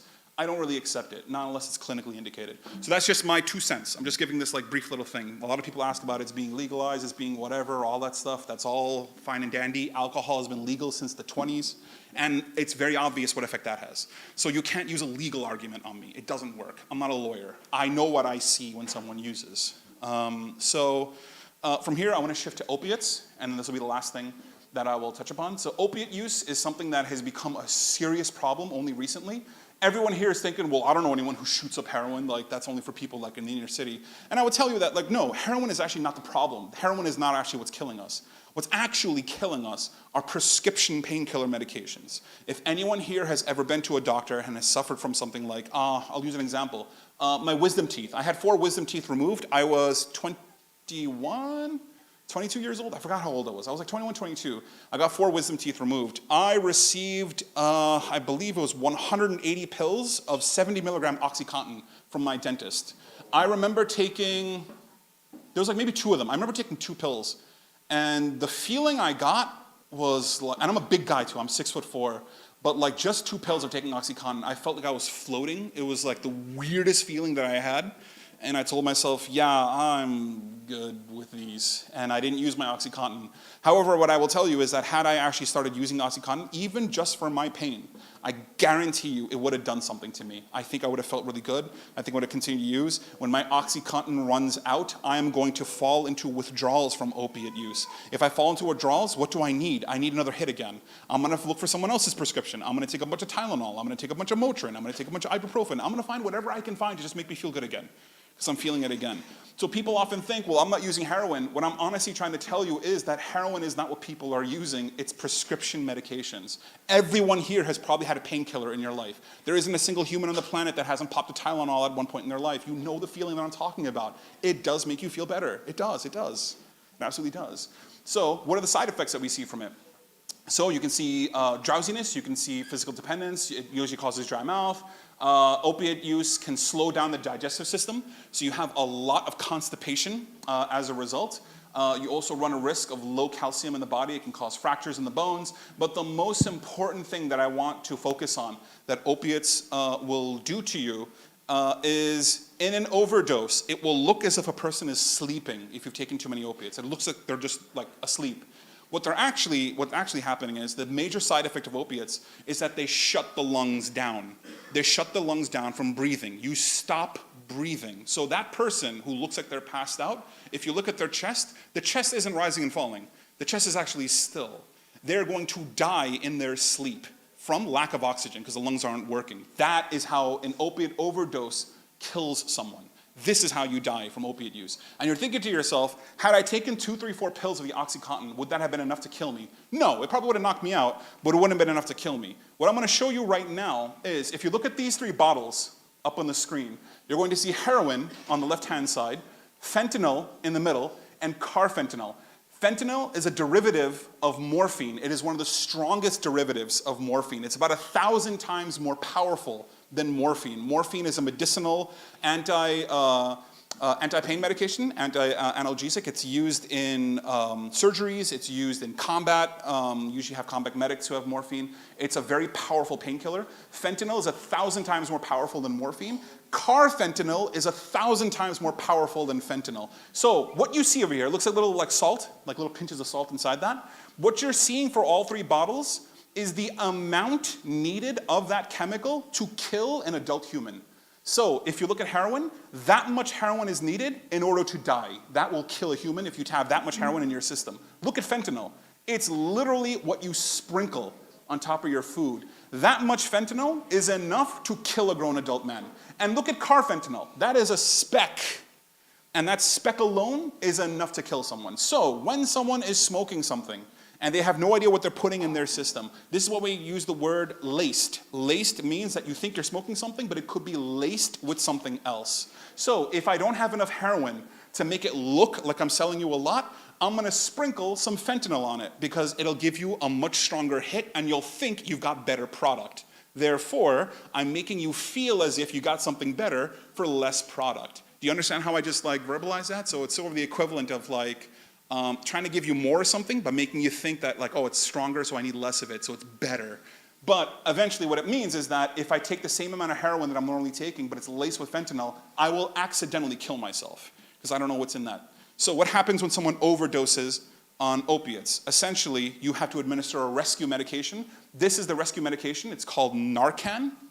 Narcan is essentially something that if you look at the way it's administered, you basically shove it up someone's nose and you push on the bottom and it administers a spray that they inhale. This is an opiate reversal. It reverses opiate overdose and it wakes someone up from their sleep when they've overdosed. You can save someone's life with this. This is why we generally prescribe Narcan to people who leave detox units and leave rehab units. Because if you find someone sprawled on the floor, if you find someone slumped over a table, generally this is what we use to save their life. There is training available online, so this is the website for that. New York State, I think, actually allows for free training, and pharmacies can provide it as a standing order without a prescription. You don't need to see a doctor to get it. You can actually go to your CVS or Walgreens and request a Narcan kit and then keep it on you. I don't know when you're going to experience this. If you have anyone in your family who is taking prescription painkillers, if they're taking hydrocodone, oxycodone, OxyContin, whatever it is that your doctor's prescribed, if you have prescription painkillers, you should have a Narcan. You should have a Narcan. God forbid, Allahu Alam, may Allah forbid, but if one of your children opens up a bottle, takes a bunch of pills, if your mother or your father, who may not be all there, accidentally takes more than they need, if you have a kid in your home who may be suffering from addiction and is going after your bottles, it doesn't matter what the case is. It is better to have a rescue medication than to not have a rescue medication. So I would recommend, if you have exposure to painkillers, get naloxone and get yourself trained in naloxone. It's free. You just go to New York State. I think you Google New York State naloxone training, and you get a free kit, free training, and you get everything you need for that. So I'm just going to touch upon really quickly treatment options. How do we treat someone who has an addiction? So there's 4 big things you guys can see on the screen. The first thing is going to be inpatient rehab. Rehab is basically where you send someone in order to help them stay clean. So if you guys ever hear about celebrities showing up in rehab, they're like, oh guys, check it out, Robert Downey Jr. is back in the rehab again because he relapsed on alcohol or whatever. It's like a fun thing to point out, like it's a goofy thing. Britney Spears was in rehab for alcohol use, and we find it a funny thing, but truthfully speaking, we never rely on this as an option in the Muslim community. This isn't a thing that we consider. So first, we're going to start off with detox. So if you look at the second one there, detox, what we mean by detox is not what these MLM ladies on Instagram are selling you with like, drink this thing, this is detox your body. There's no such thing. Allah has created an organ in your body. It's the most magnificent organ in your body. It's called the liver. Allah has given it the purpose of detoxing your body. Every single human being is capable of detox. Drinking weird green oils and stuff is not detox. Your liver is capable of detox. And if you really truly want detox, follow the sunnah. There's something called fasting, and I recommend that. It's excellent for detoxing. But anyways, point is, acute treatment of someone who is in active withdrawal, detox is what we use. Detox is where the substance is in their system. It's ravaging their system. They can't get rid of it. They need help. Detox is medically supervised. You'll have a doctor there supervising you as you're withdrawing. And I'll give you medication to help you ease and get the medication out of your system, or essentially getting the drug out of you. That's what detox is. Detox lasts 5 days maybe, 5 days, or if you're detoxing from alcohol, maybe 6-7 days is how long detox is. After detox, when there's no chemical in your system, you then go to rehab. Rehab is where you stay clean. Detox gets you clean, rehab keeps you clean. So generally, rehab is 30, 60, 90 days. There are some rehabs that are like half a year, but essentially you live in the rehab. And every single day, there are group therapy sessions, there's Alcoholics Anonymous, Narcotics Anonymous, you have your own speakers come in, you have group therapy sessions, individual therapy sessions, you have a doctor seeing you, there's a nurse there. It's a very, very heavily supervised unit, and you are not allowed to use substances on a rehab unit. That's how someone gets clean. If you have a family member who is struggling and who is suffering from addiction, my recommendation to you is get them into a detox first. Any hospital has a detox unit. LIJ, which is right nearby, I think it's like 15 minutes away from Shelter Rock Islamic Center, LIJ has an ER. You go into the ER, tell them you want a detox, and they'll admit you to the detox unit. From the detox unit, that's where you can go to a rehab, or you can come back home, depending on whatever you and the family want. After that, it's professional counseling. This is where you can have an addiction counselor, a psychotherapist, or a psychiatrist, people like Sister Alaa and myself, who help you work through the reason why you even became addicted in the first place. What led you down this dark path? What wound or pain or scar has affected you? What part of that circle, bio, psycho, social, spiritual, what part of your circle was wounded that led you down to use? We help to fix the original problem. And then the last one is dual diagnosis treatment. Dual diagnosis treatment is in which someone is suffering from mental illness and suffering from an addiction. I have depression and I have alcohol use. I have anxiety and I have nicotine dependence. I have two things. I smoke a lot of marijuana, but at the same time, I'm also suffering from depression. So these are two illnesses at the same time. So there are specialized clinics that treat people just for that. You get 2 therapists, you get 2 doctors, you get double of everything for that. So these clinics are available here in Long Island. Strongly recommend it if someone has a more complicated case. What you're seeing here is the timeline for how long it may take for someone to get treatment and get help. We start first with acute detox. This is 3 to 5 days, like I told you guys before. You just get it out of their system. Just get it out. Whatever they've got in them, get it out of them. Next up comes clinical stabilization. This is rehab, where you can be in there for 2 weeks. You can be in there a month, 2 months, 3 months. After that, there's transitional services. This transitional service is basically if you have a family member and that family member is suffering from so much addiction that they're stealing things from the home, they're threatening other family members, they're basically causing a ruckus in your home and in your community. They are violent, they are aggressive, they are hostile, they are out of control. If this sounds like someone you know or sounds like a family member you know, this is where the option comes in for transitional support services or a halfway house. This is essentially like a rehab that you live in. It's a home in which we provide rehab services, addiction counseling services, and keep you away from your family. We keep you away from family. I know this sounds crazy for a Muslim community. It's like, why would I ever put someone in a home? That sounds like nursing home. I would never do that to my family member. What I can tell you is that, trust me, there are certain families in which the substance use and addiction is destroying the family. And sometimes a little of a break is therapeutic. It's needed, actually. Otherwise, the family will tear itself apart because of this. So that's why these services are available. So all these next 3 ones that you see, transitional support, residential, and sober homes, that's the service that they provide. And then the final one is outpatient clinic. This is when someone has fought their demons, they're in the maintenance phase. Remember that circle that I showed you? They're in the phase where they're not using anymore. They're clean. They're trying to stay clean now. They are gonna fight this battle for the rest of their life now. They're gonna have cravings. The minute they walk past a certain street and they smell nicotine smoke, or they smell marijuana, or they smell something past the bar, or they smell hookah smoke, believe me, You have no idea what happens. It's like their mind goes wild. They have the strongest cravings and urges to go inside and use again, but they have to control themselves. This, I'm telling you, is a jihad al-nafs that I deeply respect. I deeply respect the brothers and sisters who are fighting this internal battle. It is an incredibly difficult battle, very difficult battle that they're fighting, and they can relapse at any moment. And when they relapse, they are met with shame, guilt, criticism. Their family kicks them out. There's so much to lose when they're in this thing. So it's a very difficult thing, and that's where outpatient services come in, where you regularly see a doctor and a nurse in the clinic, you regularly see a therapist in a clinic, and you just get help, keeping and pushing you as you go through it. So these are all the services that are available. If you need specific services, you can reach out to Sister Alaa and I, and we can help give you like individual referrals for clinics and for hospitals that are nearby, if this is something that you're interested in, for yourself or for a family member or someone in the community that may be suffering. So I'm going to hand it off to Sister Alaa to bring us home. Okay, so what next? What Omar was talking about was life-saving information, because knowledge is power, right? Having the knowledge of what all of this looks like, what drug addictions can do, what they look like on a person, on ourselves. But why here? Why are we talking about this here, together in this group? What can we do to support one another? Right? I'm going to start with one word. Assalamu alaikum, everyone. No, really. Assalamu alaikum. My girls know this is my commitment to you guys, that I'm bringing salam to you and I'm watching for your salam. I'm looking out for your salam. And it's my promise to you, right? And when you return that to me, you're telling me the same, that we're looking out for each other's salam. That is primary goal of our deen, right?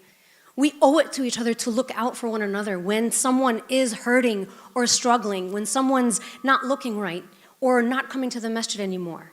We owe it to each other.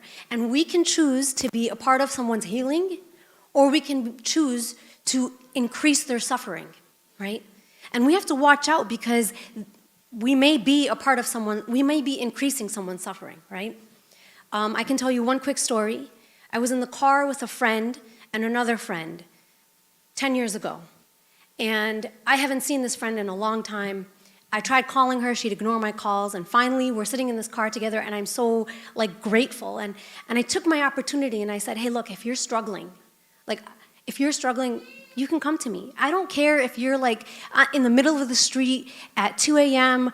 doing drugs. I just come to me, call me anytime. And the second girl in the car said, that's so stupid. Why would you say something like that? That night, the friend of mine waited until the other friend went home, and she said to me, I gotta tell you something. I'm an alcoholic. I've been struggling for 7 years. 7 years, I knew this friend for a long time, and 7 years she managed to hide it.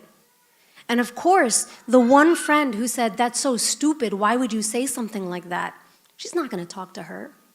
We open doors to talk to each other, or we close them. We read each other, or we deepen each other's pain.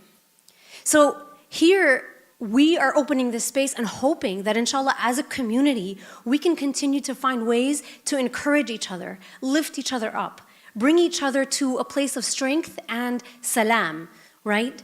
And we want to point out, Milati Islami is one of, alhamdulillah, a long-standing program. And the Black Muslim community in America is progressive when it comes to the services and the resources, because this right here, a lot of you are familiar with AA, right? We see it in pop movies and everything, right? AA is where Alcoholics Anonymous, individuals come, they don't have to have their names known, they're just coming and they're getting support from one another. They're not using religion, but there is a sense of spirituality that grounds them. With Milati Islami, there is an actual essence of bringing Muslims together and using Allah, using the religion, using the strengths of Islam to help a person know you're human, you might have fallen, you might have made a mistake, but we're going to work on getting through this together. And as Omar mentioned, it's a cycle. Once a person falls into addiction, it's not like pop and you're out, you're done. You're struggling with it for years, 10 years, 20 years, and with groups like Milati Islami, you're actually You're actually building relationships so that you hold each other accountable. It's like a gym buddy, right? But like you're holding each other accountable to stay grounded, right? So this is one of the resources that I wanted to point out, and inshallah, we can use what Milati Islami has established and bring it to our masjid circles. I hope one day to see an AA meeting, a Milati Islami meeting happening in Shelter Rock in this very room, right? Whether it's with some of you here or other Muslims that just don't feel like they can come to the masjid. They know that we provided the space, right? Other resources that we have, support groups. So support groups are another way of counseling, therapy, but therapy in a space where it's not just one-on-one, but it's among others who are experiencing similar things. So if you're experiencing a drug use, a drug problem, or an addiction of any sort, and you're among others that are sharing the same experience, you're learning, growing together with a facilitator, a professional, who can actually help provide additional resources, and you're growing together. Again, Assalamu alaikum. I'm holding myself accountable to make sure that you're at peace. And you too are returning that to me. And that's what we have to be for each other. Omar, this is your book. Oh, yes. So this is a wonderful book that I would actually strongly recommend. There are two Muslim brothers who actually fell into, I believe it was like heroin and coke use, and they were incarcerated for it. So they got hit with a drug possession, and they were incarcerated, and then after getting out of prison, they then created this particular book, Overcoming Addiction, an Islamic Approach to Recovery, where they talk about their journey through substance use, developing into addiction, from addiction into incarceration, getting through the criminal justice system, from the criminal justice system becoming ex-convicts, and from ex-convicts then finding a path towards salam for themselves, peace and healing for themselves. It is a beautiful book. I would strongly, strongly recommend, if you know a Muslim brother or sister who is suffering, I'd recommend giving them this book, or at least you yourself reading this book and getting the tools that you need to get yourself inside the mind of someone who has suffered and struggled and has overcome. Go ahead, go for it. So this is Alaa, and then we'll wrap up from here. So there are resources everywhere, and one of the resources that I'm very, very proud to share with you guys is the FYI.org. When we talk about all the hidden struggles that people are going through, we've learned today, bringing it out in the open really empowers us to do something about it, to bring change and to support one another and to find ourselves on that healing journey. One of our latest resources is the pornography addiction toolkit. So porn is something we pretend doesn't exist in the Muslim community. However, we have research that shows how prevalent it is among our young Muslims, and it is affecting marriages, it is affecting elders. So something like porn, we were joking about food as an addiction, but there are serious eating disorders that are affecting people. And when we know about it, when we take action, when we show support to each other, we do something about it. And so this is our call for everyone to just be open, honest, real, and seek the help. If you don't know how to be a source of help, seek the help, find it, it's there, and we're here as well. All right, so there you go, that's done. We're finished. Jazakallah khair. Thank you guys so much. Thank you for your patience. Thank you so much. Thank you. So up on the screen, you'll see my email. You'll see Alaa's email, and my gram is there too. You can feel free to DM me if you want to do that instead. It's Big Shareef. My family members are Little Shareef, and the best Shareef is my little brother. But anyways, the point is that you are free to reach out to us if you have we're going to open Q&A, but if you have a private question, a very sensitive question, a question related to yourself or related to your family, something that you cannot talk about in person and don't feel comfortable talking about, our emails are there. Just send us an email. Take your time with it. We may take time responding because we're looking for resources and we're looking to compile things for you, but we will do our best, inshallah, to help you if you reach out to us. If you have a family member who is suffering from an addiction and did not come tonight, but you feel they would have benefited from tonight, you can also email us, you can give us a heads up, you can see if we can connect resources to your family member, inshallah. No one in this community deserves to suffer in silence, and inshallah, Alaa and I want to shed light on that. So I just want to thank everybody so much. Jazakallah khair, and thank you all so much for this. And for coming tonight for this. So we're going to open a Q&A for everybody. So if you have questions you want to ask, you're more than welcome to. If you want to get more food, you're also more than welcome to. Whatever you guys like. Jazakallah khair. Thank you. Anyone have any question? Oh. Assalamu alaikum. Yes, assalamu alaikum wa rahmatullahi wa barakatuh. Alhamdulillah, beautiful session. Alhamdulillah, I hope everybody learned. I'm not a big sheikh, but I could say that alcohol and drug addiction is haram. Yes, alunaka anil khamri wal mais. Kul fihima ismun kabirun is big sin. However, we have a case in Islam, a tabi'in. His name is Malik ibn Dinar. Malik ibn Dinar. He was addicted to alcohol. He was a thief, he was a gangster, and he had a 4-year-old kid. A daughter died, and he went to severe depression. Malik ibn Dinar fell asleep. He got knocked out, and he dreamt that he's being chased by a big snake. But while he's running, every time he runs, and this is a true story reported by Malik ibn Dinar, every time he runs, he sees an old man. So he asks the man for help. And the man says, I cannot help. Why don't you go somewhere? He directs him. So when he went there, he saw his daughter in his dream. So he was surprised. So he asked her, what is all of this about? And she told him that the snake represents his big sin. His snake represents the sin. And the old man represents his good deed. That his deed is not enough to conquer and help him tonight. So Malik ibn Dinar woke up. And he immediately changed. He went to Salatul Fajr. And Allah subhanahu wa ta'ala revealed the ayah. Ya'ni lilladhina amanu. Has it not the time for you believers? Ya'ni lilladhina amanu an taksha qulubuhum li dhikrillah. For the remembrance of Allah subhanahu wa ta'ala. Fasakat qulubuhum.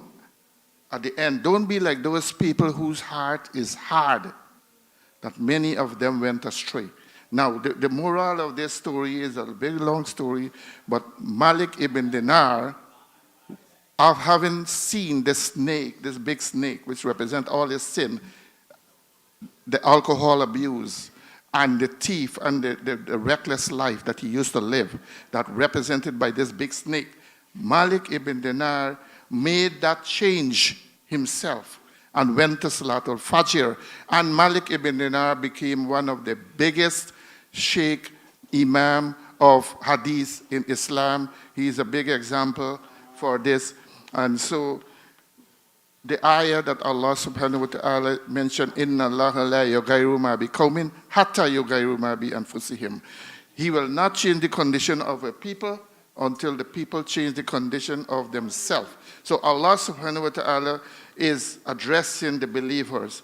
Yani lilladhina amanu an takhshaha qulubuhum li dhikrillah ma nazalat min al-haq. That this Quran is revealed in truth. So we have the solution. We have the solution. We want to see people at Salatul Fajr, not a few old men like me with sticks. We want to see the parents to tell their children to come to the masjid and pray their salah and pray Salatul Fajr. Inshallah. Jazakallah khair. May I add, Jazakallah khair. Gossiping is a sin as well, right? Gossiping and backbiting. How frequently do we do it? We sin. We need to hold ourselves from sinning. It's really hard, though. It's really hard. So Jazakallah khair, absolutely, let's hold ourselves from sinning and let's help each other. Because our sinning is not just hurting ourselves, it's hurting the others as well. When we gossip about another person, we hurt them, right? We are actually a part of hurting their salam. So we have to watch out for all these sins, absolutely, Jazakallah khair. And I love that you pointed out, behind the sin of alcohol, there is depression. He had depression, and he grew from that. He grew from that with, alhamdulillah, the resource of prayer and the resource of support at the masjid, alhamdulillah, and that's what we hope to do for one another. When we have this, when we are struggling with whatever mental illness it may be, whatever disease it may be, we get help for it, and we should find that help and support at Fajr time.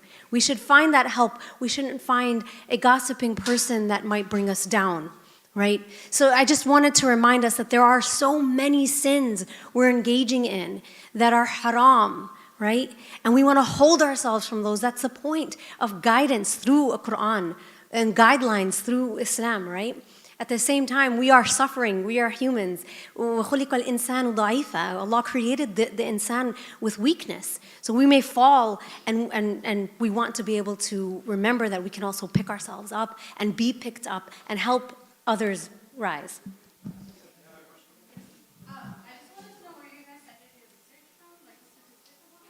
Get out of here. I don't want to hear this. You're talking about doubting my research? Do you know where I studied? Yes, give me one sec. ISPU. Yes, give me. No, Columbia. Right there. So if you look there, so this is the Institute for Social Policy and Understanding. This is Dr. Dalia Mugahed's website. So if you go to ispu.org, they actually have a website where we actually got most of these charts from, which is substance use and addiction in the Muslim community. So this was, I think, a national survey that they conducted. And then from the survey, these are the results that they had. And they cross-referenced the survey results from other faiths, I think from similar studies. That's my understanding of where the data came from. It's from a larger poll. And you'll find the actual article where they get the research from. Yes. The other article or statistics I was spitting out is from dfyi.org. Yes. If you're looking at these, I stole this from one of my professor's lecture slides. So that's where I got these from. So I didn't create these, I took these from someone else. So yes, these were indeed stolen. I will freely admit that. They were.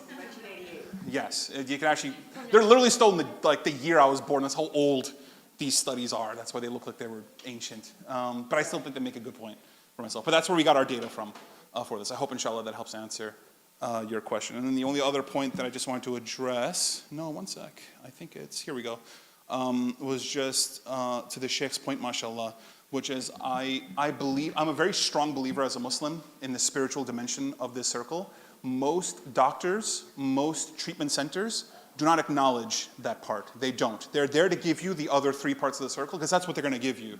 My understanding is that if you're looking for Islamically integrated therapy, Islamically integrated counseling, there are a few organizations that do offer this. For example, Khalil Center is one of them. Khalil Center specializes in Islamically integrated psychotherapy, meaning that they're going to complete all four parts of the circle, and they're all Muslim providers, and they provide to other Muslims generally. The other one is Maristan, M-A-R-I-S-T-A-N, Maristan. This is for Dr. Rania Awad. She's a psychiatrist based in Cali, and she also specializes in Islamically integrated psychotherapy. So there are providers like Sister Alaa and myself who take Islam and take lessons from the Quran, from the Sunnah, from Hadith, and we integrate it into our therapy sessions with Muslims.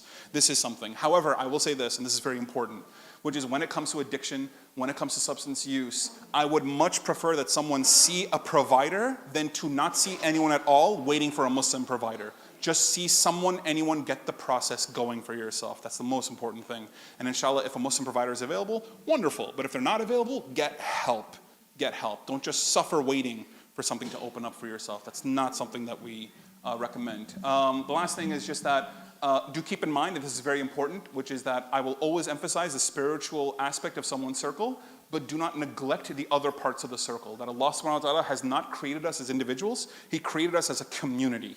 And that's where the social aspect of it is. You cannot, and I mean this sincerely, you cannot help a brother and sister who is suffering if they're alone or isolated. It doesn't work. You have to bring them into community. You have to bring them with family. You have to bring them with friends. They've got to be connected. That part of the circle needs to be taken care of. If someone is suffering from anxiety, from depression, from suicidality, from whatever it may be, if they're going through a rough divorce, if they're going through homelessness, if they lost their job, whatever it may be, that part of the circle has to be connected, the psychological component. Last part is the physical health. This is super important. If you haven't seen your doctor for a regular checkup, you're not taking care of 25% of your health.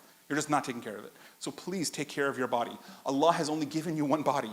You're only ever going to get this one body.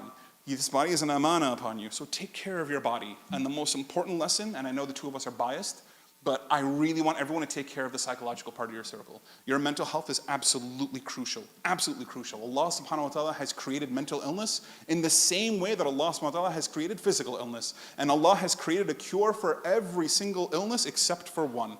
And the only illness for which there is no cure is death. So what that means is any brother and sister suffering from any mental illness, whatever it may be, there is treatment available. There is healing available.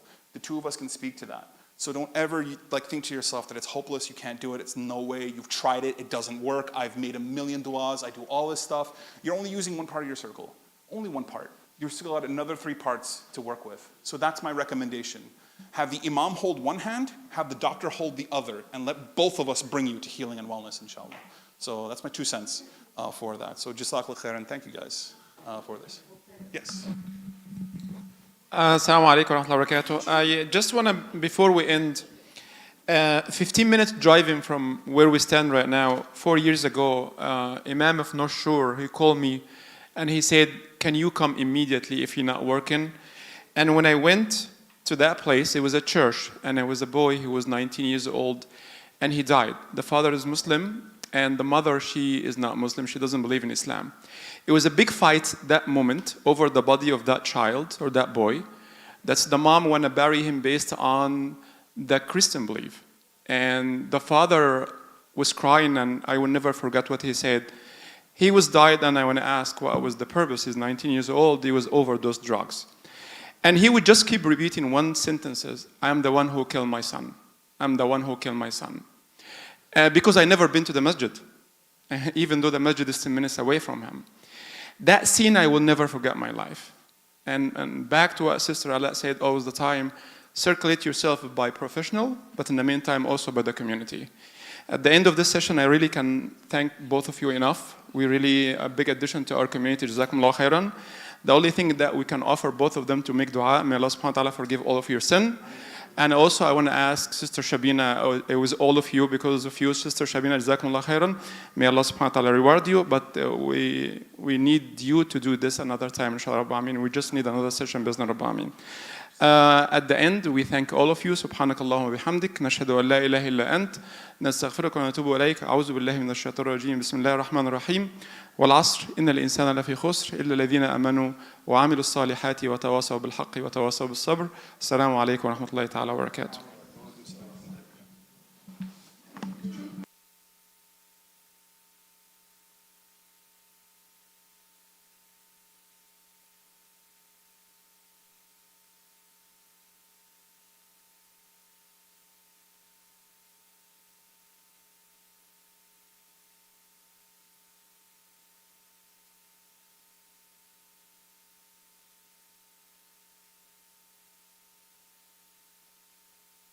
Bye. I didn't know you were coming tonight. I came here in the Juma. Yeah? And I saw the picture. Listen. You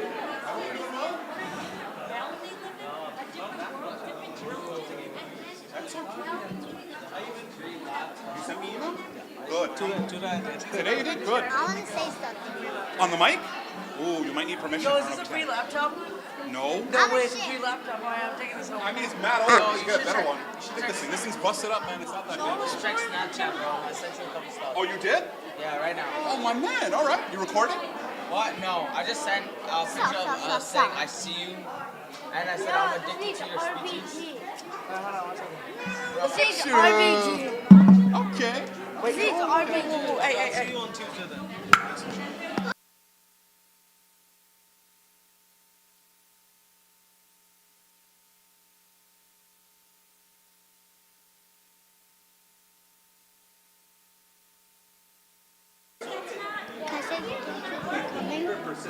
No. Yo, turn it up. I want to say something. Might be something maybe. I want my clip. Can I say something on here? Okay. Turn off the microphone. I want to say something. So I don't know what kind of say. I'm so shy. Say hi. No, I'm gonna say. No, say, all right. So, Bye. no, Welcome wait. to. Go, tap him, and then once he looks at you, say hi into the mic so loud, okay? Guys, thank you for coming.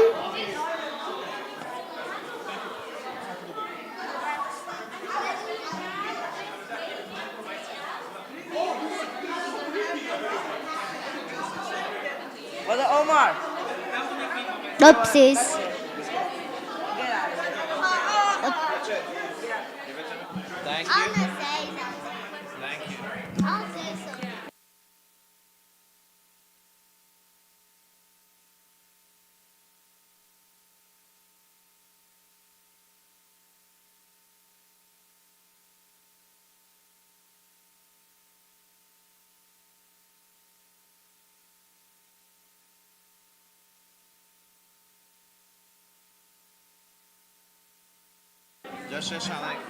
Assalamu alaikum. Thank you for coming. Oh, thank you. I appreciate it. Hey, good